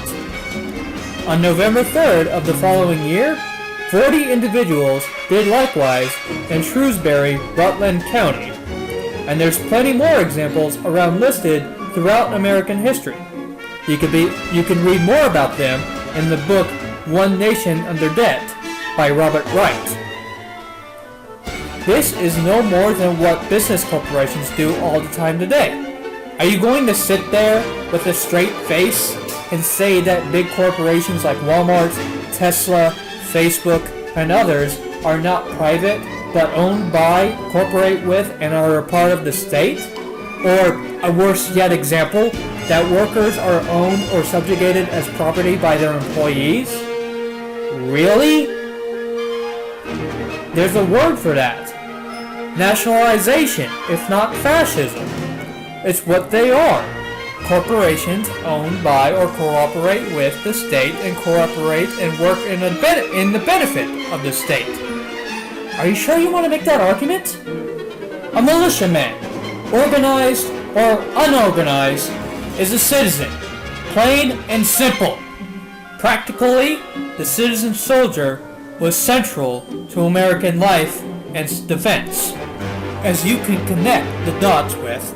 As in the age before political parties, militia musters provided the men of colonies a structure under which to organize themselves. The study, Our Renown is Not Yours, goes into depth on this. Let me read what relevant parts of the study says. Regardless of their support or opposition to the war, the words and actions of the militia reflected a popular conception of the militia as a means for American men to assert their cultural and political rights and a power structure that stood apart from the American state. I reiterate, apart from the American state. Beat this part into your head as much as you can, especially for those in the periphery of U.S. power. The militia was not simply an archaic political idea, nor was it solely a supplemental force of U.S. soldiery, but it was an alternative power structure through which men could assert their political rights out of doors and in public spaces. As social and cultural normalcy changed in relation to local power dynamics, political and economic relationships, and even race relations, access to the militia changed as well. Where in Boston, it was explicitly illegal for men of color to serve in the militia, in Detroit, it was not. And men of color served alongside Francophone citizens on both sides of the Detroit River. This assertion of political rights is necessarily fractious, as local polites will have differing and often oppositional beliefs and attitudes. So while some in the militia might soundly condemn those who refused to muster, returned home when they were not paid, or balked at the border to Canada, others wrote eloquent rejections of nationalist urges to invasion and conquest of fellow farmers. The story is as confusing, contradictory, fractious, and decentralized as the American polity itself. The state of affairs was perfectly in keeping with the political ideas that birthed the militia, and it was equally untenable to the American state, as the aims of the Jefferson and Madison administration increasingly pointed the United States toward international war. The unsuitability of the militia as a means of projecting offensive force became steadily more apparent. Always an institution with an enthusiastically democratic structure, the militia was never wholly unified in their commitment to the war, and their perceived ability to withdraw their support at crucial moments demonstrated to many that the system as a whole was untrustworthy, if not outright treasonous. A key distinction was that regulars had no means to question orders, where the militia did. It was a citizen's duty to question commands and to weigh the benefits of a military action against the creeping tyranny of a large, unchecked army. That's the whole point of the militia right there, to be a check against tyranny, against a standing army. which is why it is imperative for the militia to be independent of the military, of the government, as another example of separation of powers. It can't check against the military or the government if it's a part and a wing of the military or the government. It is American to question orders, not blindly follow them. The study also states, the paper strength of the militia, on the other hand, was 695,000, a massive force. Of course, the difficulty with the militia was that their organization assumed regional deployment and localized supply infrastructure, which kept the militia involved only for brief periods before they would desire to return home. Regional concerns also meant that the militia in one area operated completely differently than the militia in another. In the South, for instance, the militia was a proto-police force acting against escaped slaves, where the militia in the northern states were often nothing more than a social club with military overtones. And at the very end, a part of its conclusion once more states, all of their decisions showed that the militia was a way in which citizens, and sometimes even non-citizens, could organize and speak to power. The formation of a militia was a political statement, as much as it was an expression of military power. By standing parallel to the mechanisms of state power and either conforming to or rejecting calls for service, men of the militia functioned as a popular check against the inevitable tyranny of military power. And all of that is supported by what Thomas Jefferson wrote to John Cartwright on June 5, 1824. Our revolution commenced on more favorable ground. It presented us an album on which we were free to write what we pleased.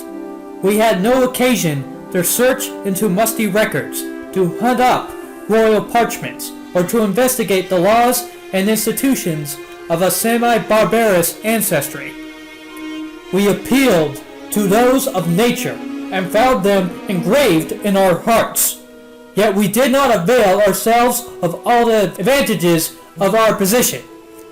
We had never been permitted to exercise self-government. When forced to assume it, we were novices in its science.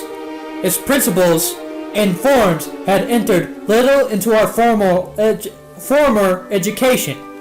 We established, however, some, although not all, its important principles. The constitutions of most of our states assert that all power is inherent in the people, that they may exercise it by themselves in all cases to which they think themselves competent, as in electing their functionaries, but executive and legislative, and deciding by a jury of themselves, both fact and law, in all judiciary cases in which any fact is involved, or they may act by representatives, freely and equally chosen, that it is their right and duty to be at all times armed, that they are entitled to freedom of person, freedom of religion, freedom of property, and freedom of the press. And Jefferson continues further, with respect to our state and federal governments, I do not think their relations correctly understood by foreigners. They generally suppose the former subordinate to the latter, but this is not the case. They are coordinate departments of one simple and integral whole. To the state governments are reserved all legislation and administration and affairs which concern their own citizens only, and to the federal government is given whatever concerns foreigners or the citizens of other states, these functions alone being made federal. The one is the domestic, the other the foreign branch of the same government, neither having control over the other, but within its own department. And two comments from two founding fathers also address this as well when discussing the nation's first militia. Subjecting the whole body of people to be drawn out 4 or 5 times a year was a great and unnecessary tax on the community.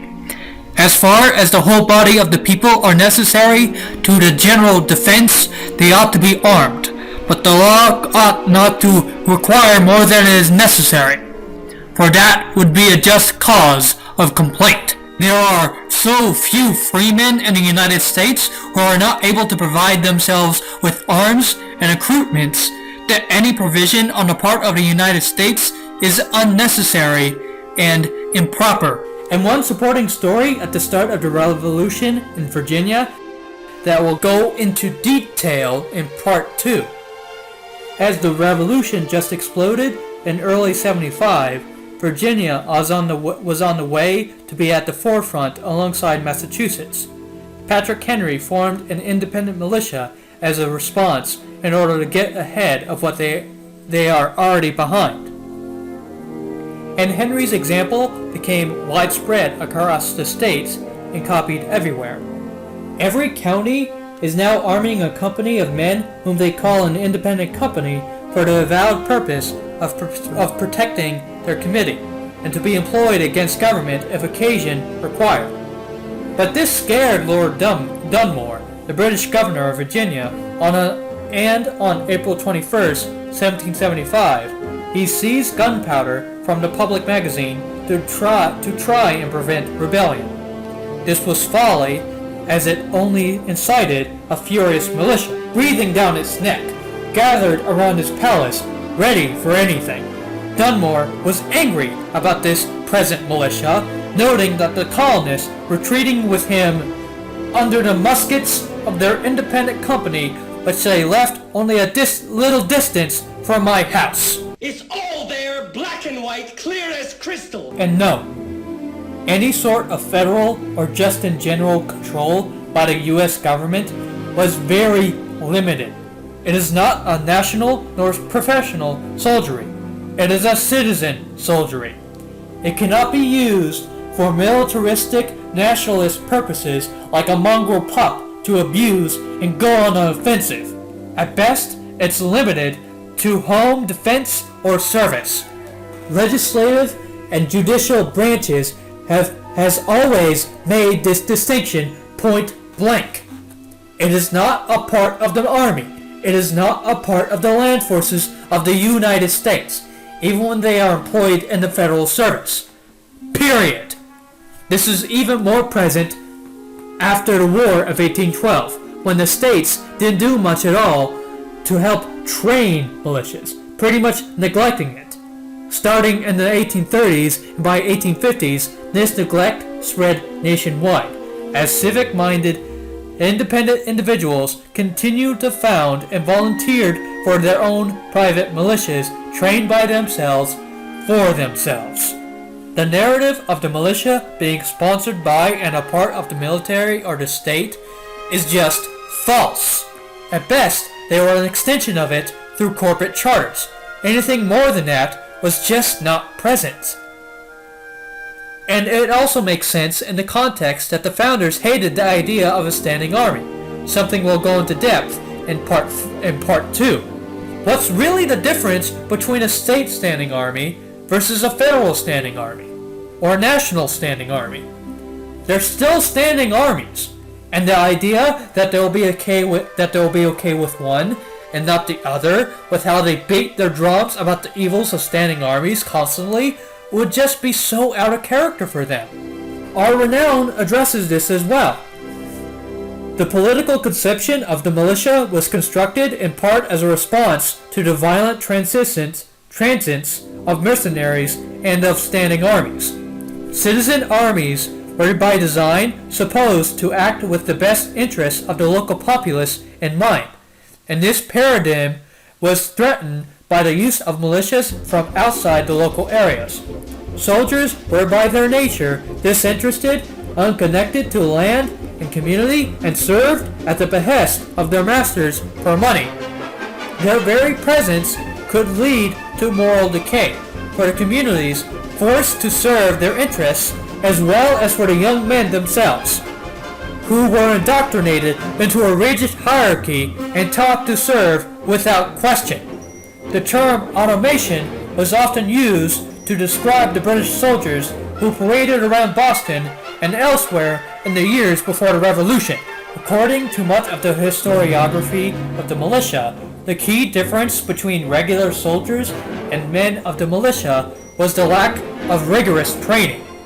This idea is a projection of modern notions of military training and demonstrates a lack of understanding about the nature of common 18th and 19th century military practices and the structure and nature of the American Standing Army in the years preceding the War of 1812. Strictly regimented training programs designed to bring raw recruits up to the level of military competence is a relatively modern military intervention and was not held by 18th and 19th century armies.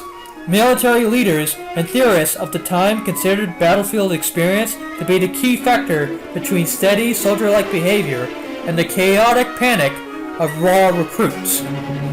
Recent analysis of the Battle of Bunker Hill suggested that while the British regulars had been highly trained in marksmanship, manual exercise, and battlefield maneuver, their inexperience caused them to panic on the battlefield and was directly responsible for the shockingly high casualties.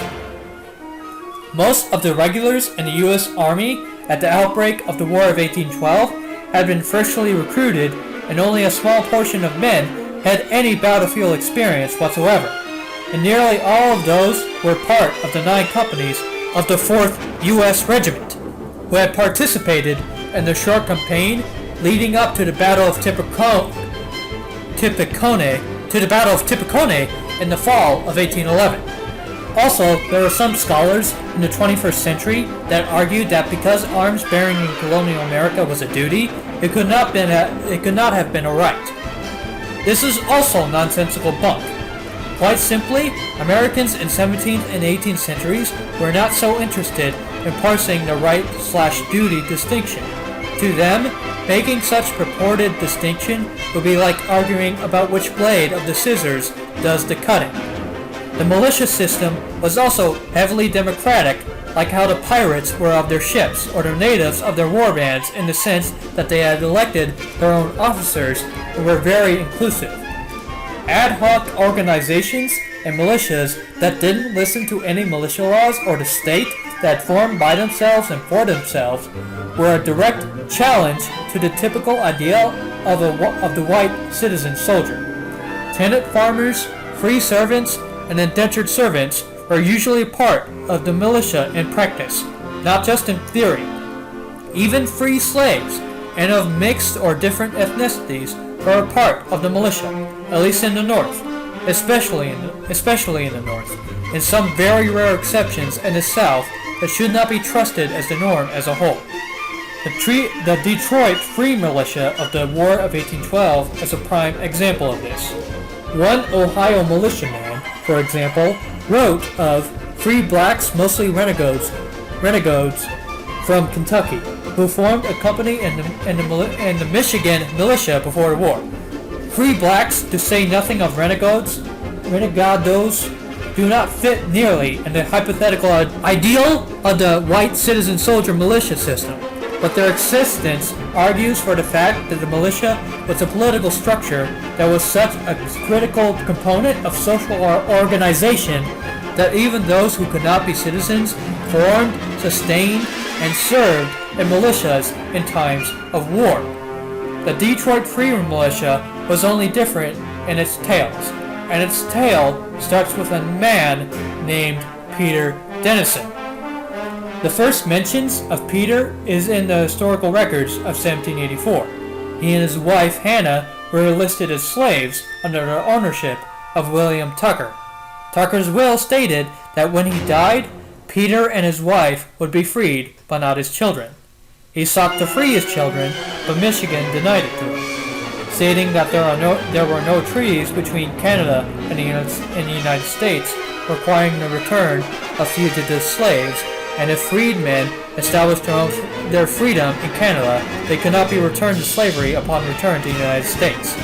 So his 2 children, Scipio and Elizabeth, took this opportunity and escaped to Canada to establish their freedom there, returning to the United States as free citizens later. Peter Dennison has been referred to as the first leader of Detroit's African American community due to his service on the militia company in 1808. Governor William Hull raised a militia company of African Americans to protect citizens and protect property from local Native Americans. Dennison served as commander of the militia unit, which was disbanded before the War of 1812. This story may be similar to those other early 1800s slaves who tried through the courts to secure their freedom, but Dennison's tale differed.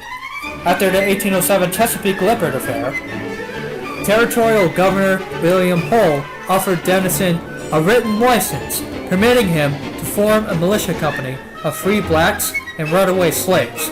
Apparently, Dennison had gained the confidence of Detroit's black population, and according to Hull, under his leadership, segregated troops frequently appeared under arms and made considerable progress in militia and military discipline.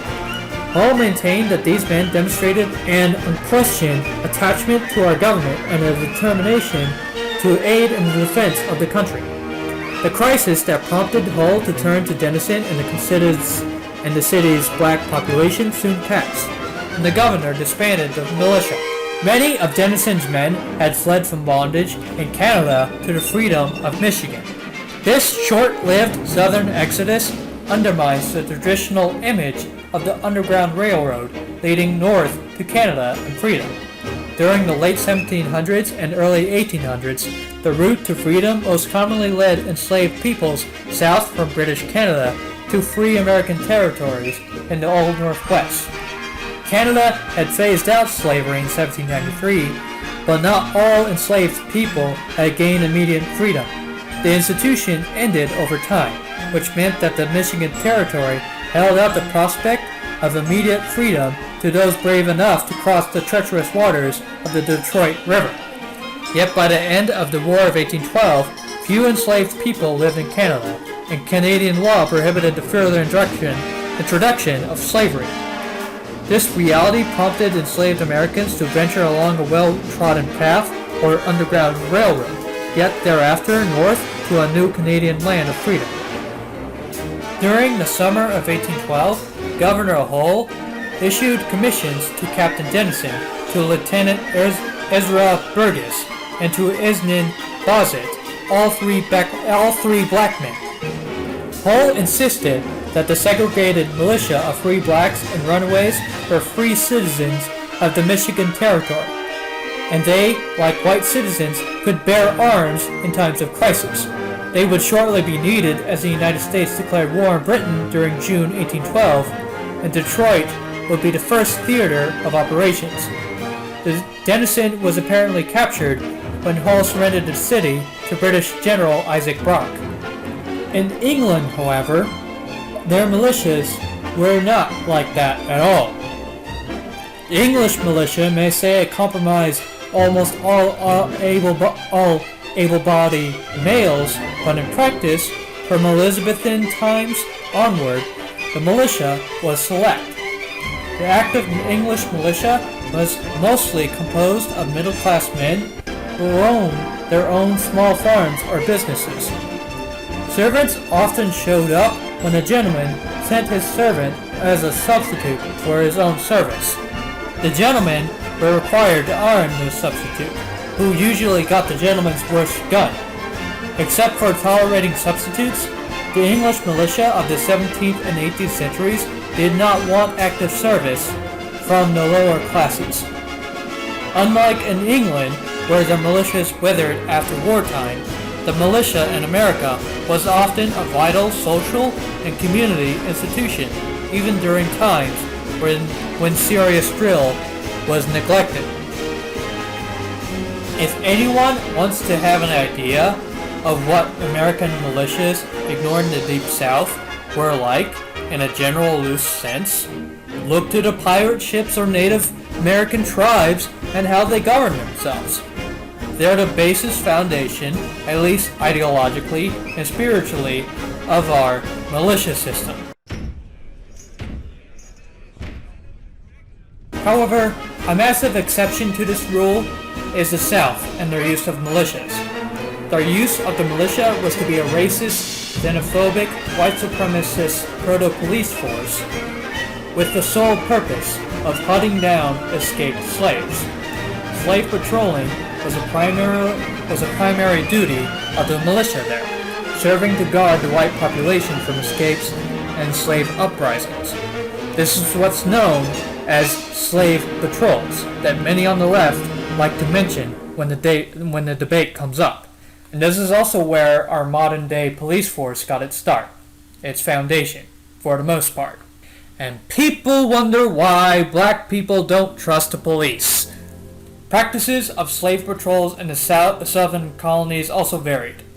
The Georgia statute limiting arms carrying by slaves also created slave patrols, with the duty of searching and examining any Negro house for offensive weapons, firearms, and ammunition. The Georgia statute was modeled on South Carolina law. The South Carolina patrols were separate from the militia for many years, then integrated after 1740. Virginia's slave patrols were created by statute in 1727 and revised in 1738. The statute arose from the general laxity of Virginia slave owners in enforcing legal restrictions on slaves. While the slave patrols were part of the Virginia militia, they tended to operate only on holidays, when large numbers of slaves would gather. Slave patrols were created in North Carolina in 1753, also because of the unreliability of private enforcement of the slave laws. The North Carolina patrols were separate from the militia and run by the county courts. In North Carolina, participation in the slave patrol garnered an exception from militia duty. As the name indicated, the main function of slave patrols was also to search for slaves who were off their master's property without written permission. The patrols also searched slave quarters for illegal arms. The North Carolina patroller's oath was to be a searcher for guns, swords, and other weapons among the slaves in my district. Some slave owners greatly resented patrollers entering their land or whipping their slaves without permission. All of the slave patrols, long post-dated general law enforcement entities, such as sheriffs, justices of the police, town constables, and so on, all of which had very deep roots in English. For Pennsylvania and all the colonies to the north and east, obviously, there was no slave patrol system. This is generally where half of the second school of thought of the Collectivist View generally came from as well. The other half will come in part 2. Now to talk a little bit about modern-day militias such as Proud Boys or Oath Keepers or Antifa for a tiny bit. Don't click off. I know. Just bear with me here. I'm only mentioning them to prove a point, nothing more. This is not an endorsement of them, nor am I defending them. They're a leprosy that I want to avoid like the plague they are. The less said about them, the better. Hell, they're even horrific as militias in the first place. They're not the kind who's going to help win any civil or revolutionary war in the future. If anything, they'll be the first to get killed. With that said, let's define social clubs from the Oxford Languages Dictionary. Social, relating to society or its organization. Or 2, needing companionship and therefore are the best suited to live in communities. Club, noun, an association or organization dedicated to a particular interest or activity. So, if we are going by the Oxford Dictionary, and we stretch a little bit, they count. No matter how idiotic they may seem, or how much you disagree with their politics, or how dangerously provocatively fascist or anti-democratic they are, or just don't want them to count, they count. Whether that is good for the country or not, to allow them to count as militias and not declare them as exceptions to the rule is not a focus of this video, and it is a debate for another day. The point being is that one cannot use the first 4 words of the second as a way to gatekeep the populace from owning arms, let alone form their own private militias, as Americans of the past did exactly that, form their own private militias, as militias were decentralized and loosely controlled and self-regulated by citizens and citizens alone, not the state. So to circle it all back, to reiterate, the militia was not a part of the military, at least in a traditional, let alone modern sense. It was more of a social and cultural institution, a social club, a general expectation of society at the time for a type of warfare that died out in the second half of the 19th century rather than being a prerequisite for firearm ownership. Sure, some of the militia laws said to require them, but it was just as likely for colonists to already have a firearm in the first place.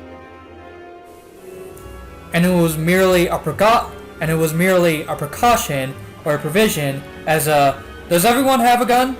Are we sure? I think we need to have a law ensuring that everyone does just in case. Using such requirements as a justification for gun control is disingenuous. And even then, with all of the militia laws, no colony or state restricted arms possession by males who were too young or too old for the militia, nor by females.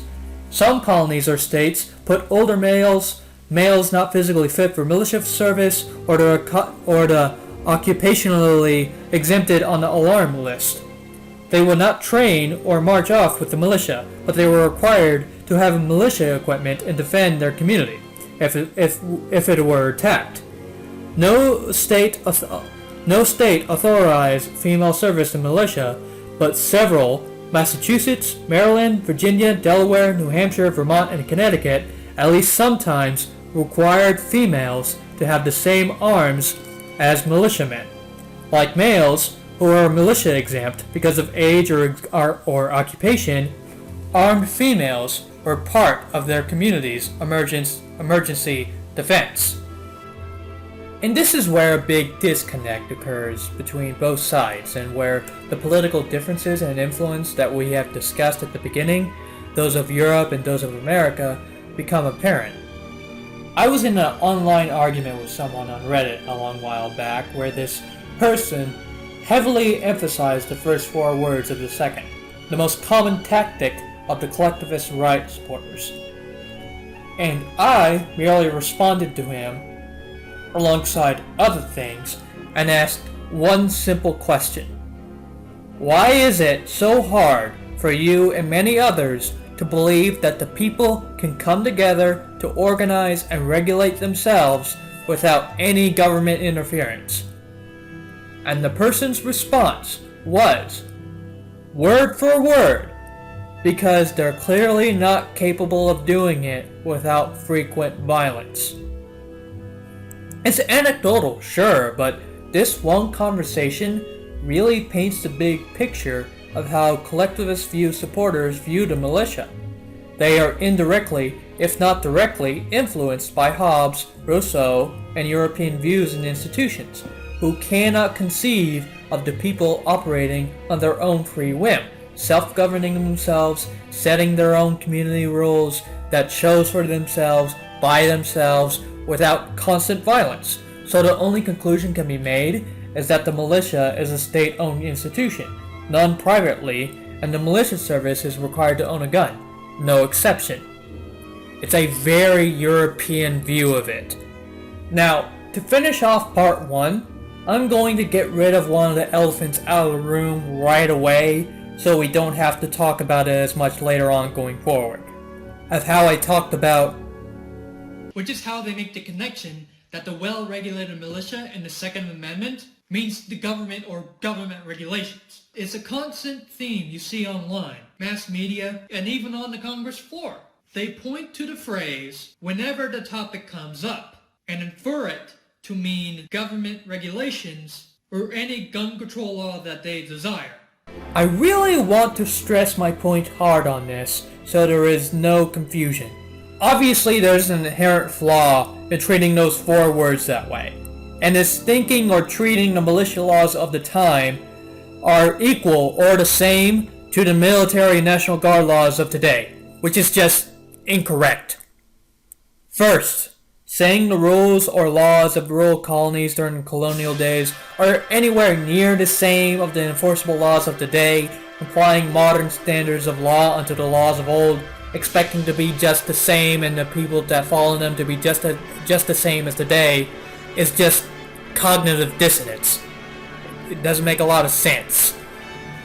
Take this excerpt, for example, from this pro-gun control book called Guns, Democracy, and the Insurrectionist Idea. The Constitution then recognizes no right to insurrection. If there is a natural law right to revolution, then no one in the founding generation, except the most radical anti-federalists, would have viewed this right as belonging to individual citizens. The right to revolution, if it exists at all, is a right of the states, and mustering a militia requires keeping track of who is armed, mandates certain types of weapons while prohibiting others, and demands extensive training of members. Any understanding of the right to keep and bear arms that bars the state from effectively using extensive regulation to organize its militia is unsupportable. There is no denying that ours is a nation born of a collective revolution, but our founders were quick to squelch any suggestion that insurrection might be a legitimate form of recourse for any disgruntled constituency in the new democracy. The founders did not bequeath to us a tradition of endless armed political violence or endless preparation to carry out such violence. Far from it. They tried to create a government where change was peacefully played out inside of a democratic structure. A firearms free-for-all, therefore, is not an escapable legacy of our founding, but it's rooted, at least in part, in insurrectionist mythology. Oh, a bullshit artist.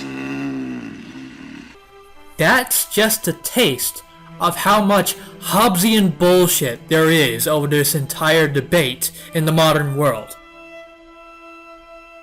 Far from accepting conceptual change and shifting interpretations of the Constitution as a necessary and inevitable response to economic, social, and political change over time, to the process of history itself, many militia members seem to want to deny that history, preferring to see the Constitution in that pristine, frozen moment when its meaning was first fixed.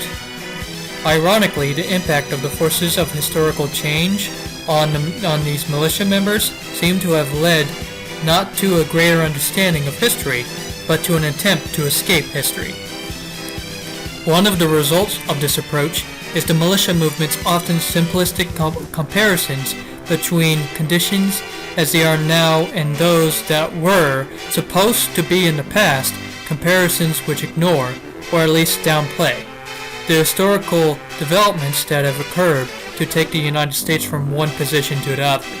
To pursue this point in detail would require an entirely separate article, but many of the changes the militias object so vehemently to, government's increasing involvement in the everyday affairs of the people, a shift in power to the federal government at the expense of the states, America's more extensive engagement in world affairs, and so on, have taken place within the political and institutional system designed by the Founding Fathers, rather than against it.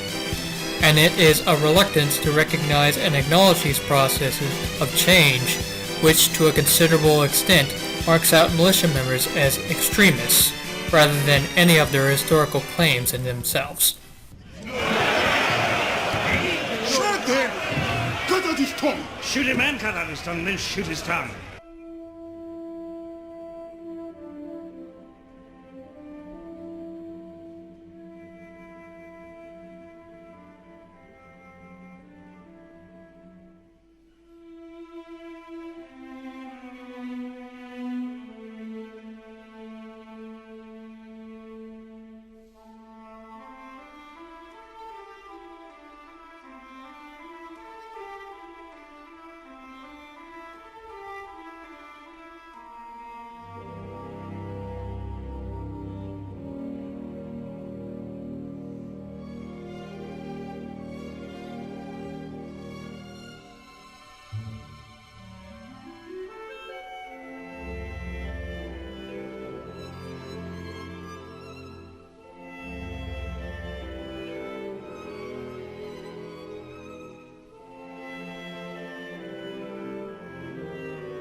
Stop it.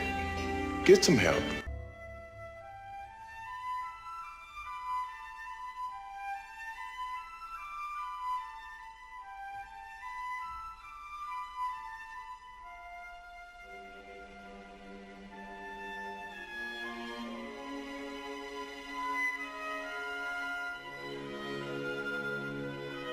That we'll definitely have a deep dive in part 5. Secondly, as we've discussed, the militia was more of a cultural and social institution, a social club if you will, like a book club, with military-like overtones than to be solely treated as a military force and only a military force. Saying you can only have guns if you are a part of a militia is like saying you can only have books if you are a part of a library or a book club. It's just a restrictive barrier for no other purpose than to prevent the general public from accessing them. It's just oppressive gatekeeping. The code is more what you'd call guidelines than actual rules. Thirdly, treating the militia as a military force and only a military force is a nationalistic, even fascist narrative used by aristocrats and tyrants to control the masses. It's nationalistic for obvious reasons, and it is fascist because that is exactly how the fascist regimes of the past used their militias, in claiming that militias are a part of the state or military because they sometimes issued corporate charters that are approved by the governor, is fascist by definition, as that's how fascist regimes use their corporations. I'm not saying you're a nationalist or a fascist for making those arguments, but you got to stop using them. It helps no one. You just can't be taken seriously with this mentality. And fourthly, how many of you watching have actually been to rural areas, lived in rural towns or counties or even countries? Let me introduce you to Altamont, Kansas today to give you a picture. The pop is around just 1,000 with farms all around and a pretty local sense of community. Almost everyone knows each other and cooperates with one another. There's so much peace and quiet in Altamont, so isolated from the rest of the world, that it is the perfect place to get away and relax for a month or two. Anyone who's ever visited or lived in Altamont will tell you this. Just to be clear about something, low pop and a smidge increase in crime will always skew the numbers, which is why crime rates are more accurate for large pops than for small ones. So if you see any, crime rates for Altamont being high, please don't listen to that. It's a bunch of garbage. So with that said, I can guarantee you that a good chunk of Altamont's populace, dare I say 50 to 60%, if not more, owns at least one gun. Rural communities in towns like Altamont are heavily high in the gun ownership percentage. Now let me give you a real perception of how rural colonial America was. The total population of the United States in 1780 was just under 2.8 million. That's 100,000 less people than the total pop of Kansas in 2020. The highest populated state at 1780 was Virginia with 538,000 people. For reference, that is only 7,000 people less than the population of Tucson, Arizona in 2020. Colonial America was rural. The people who make this argument, it's like, do you not understand how rural areas and communities work? Absolutism, in terms of federal or national absolutism, is just not a thing in rural communities. At least it is unable to be efficiently and effectively enforced there. That any sort of fanatical, tyrannical, or absolutist methods, such as enforced slavery or religious fanatical enforcement in rural communities, happened because those rural communities personally put those methods in place. They choose to, or wanted to, or had no reason themselves to object. It's locally, not because they had a federal mandate or were forced to or put to the sword to. which makes any claim that the rural communities or the militia laws of the colonial times to be anything like the absolutist regimes or laws of Europe at the time, or to be compared to the government or laws of today, to be as strict, as enforced, to be so absurd, and at best a technicality based on modern views. I mean, take this moment from Congress talking about the Creek Indians, for example. That the strength of the Wabash Indians, who were principally the object of the resolve of the 21st of July 1787, and the strength of the Creek Indians is very different. That the said Creeks are not only greatly superior in numbers, but are more united, better regulated, and headed by a man whose talents appear to have fixed him in their confidence. That from the view of the object your secretary has been able to take, he conceives that the only effectual mode of acting against the said Creeks, in case they should persist in their hostilities, would be by making an invasion of their country with a powerful body of well-regulated troops, always ready to combat, and able to defeat any combination of force that the said Creeks could oppose, and to destroy their towns and provisions.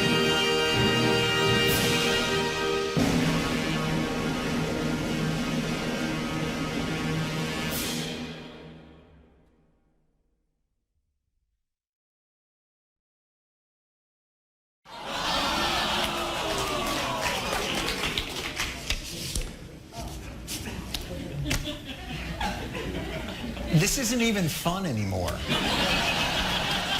It took longer to play that clip than it took to find it. This right here is the smoking gun to an entire debate. It's as close to a horse's mouth as we're ever going to get on this issue.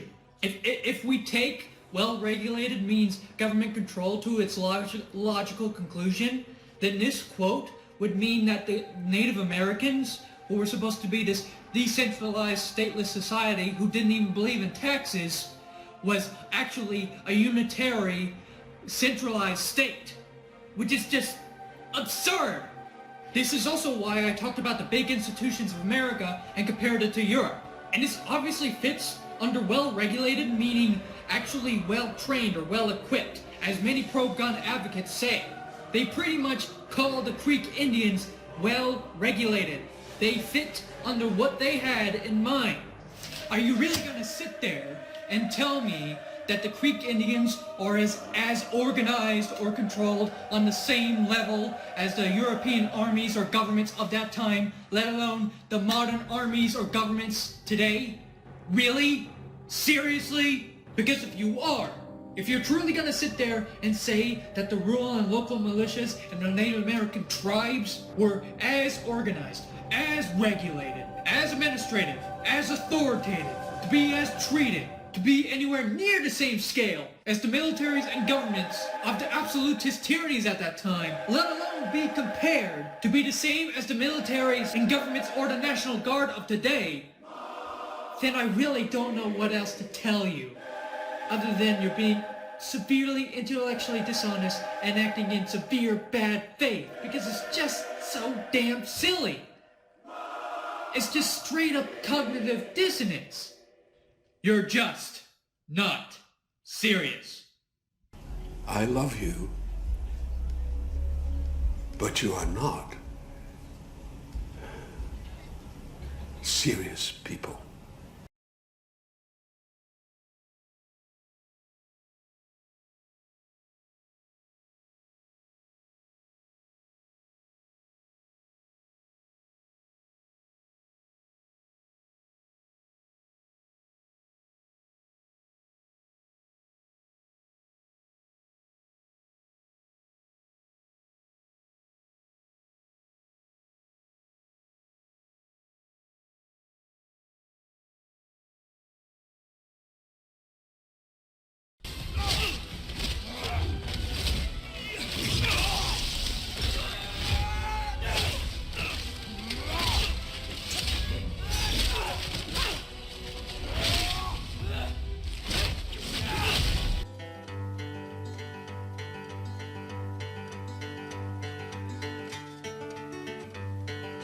Come ye hither, redcoats, your minds what madness fills.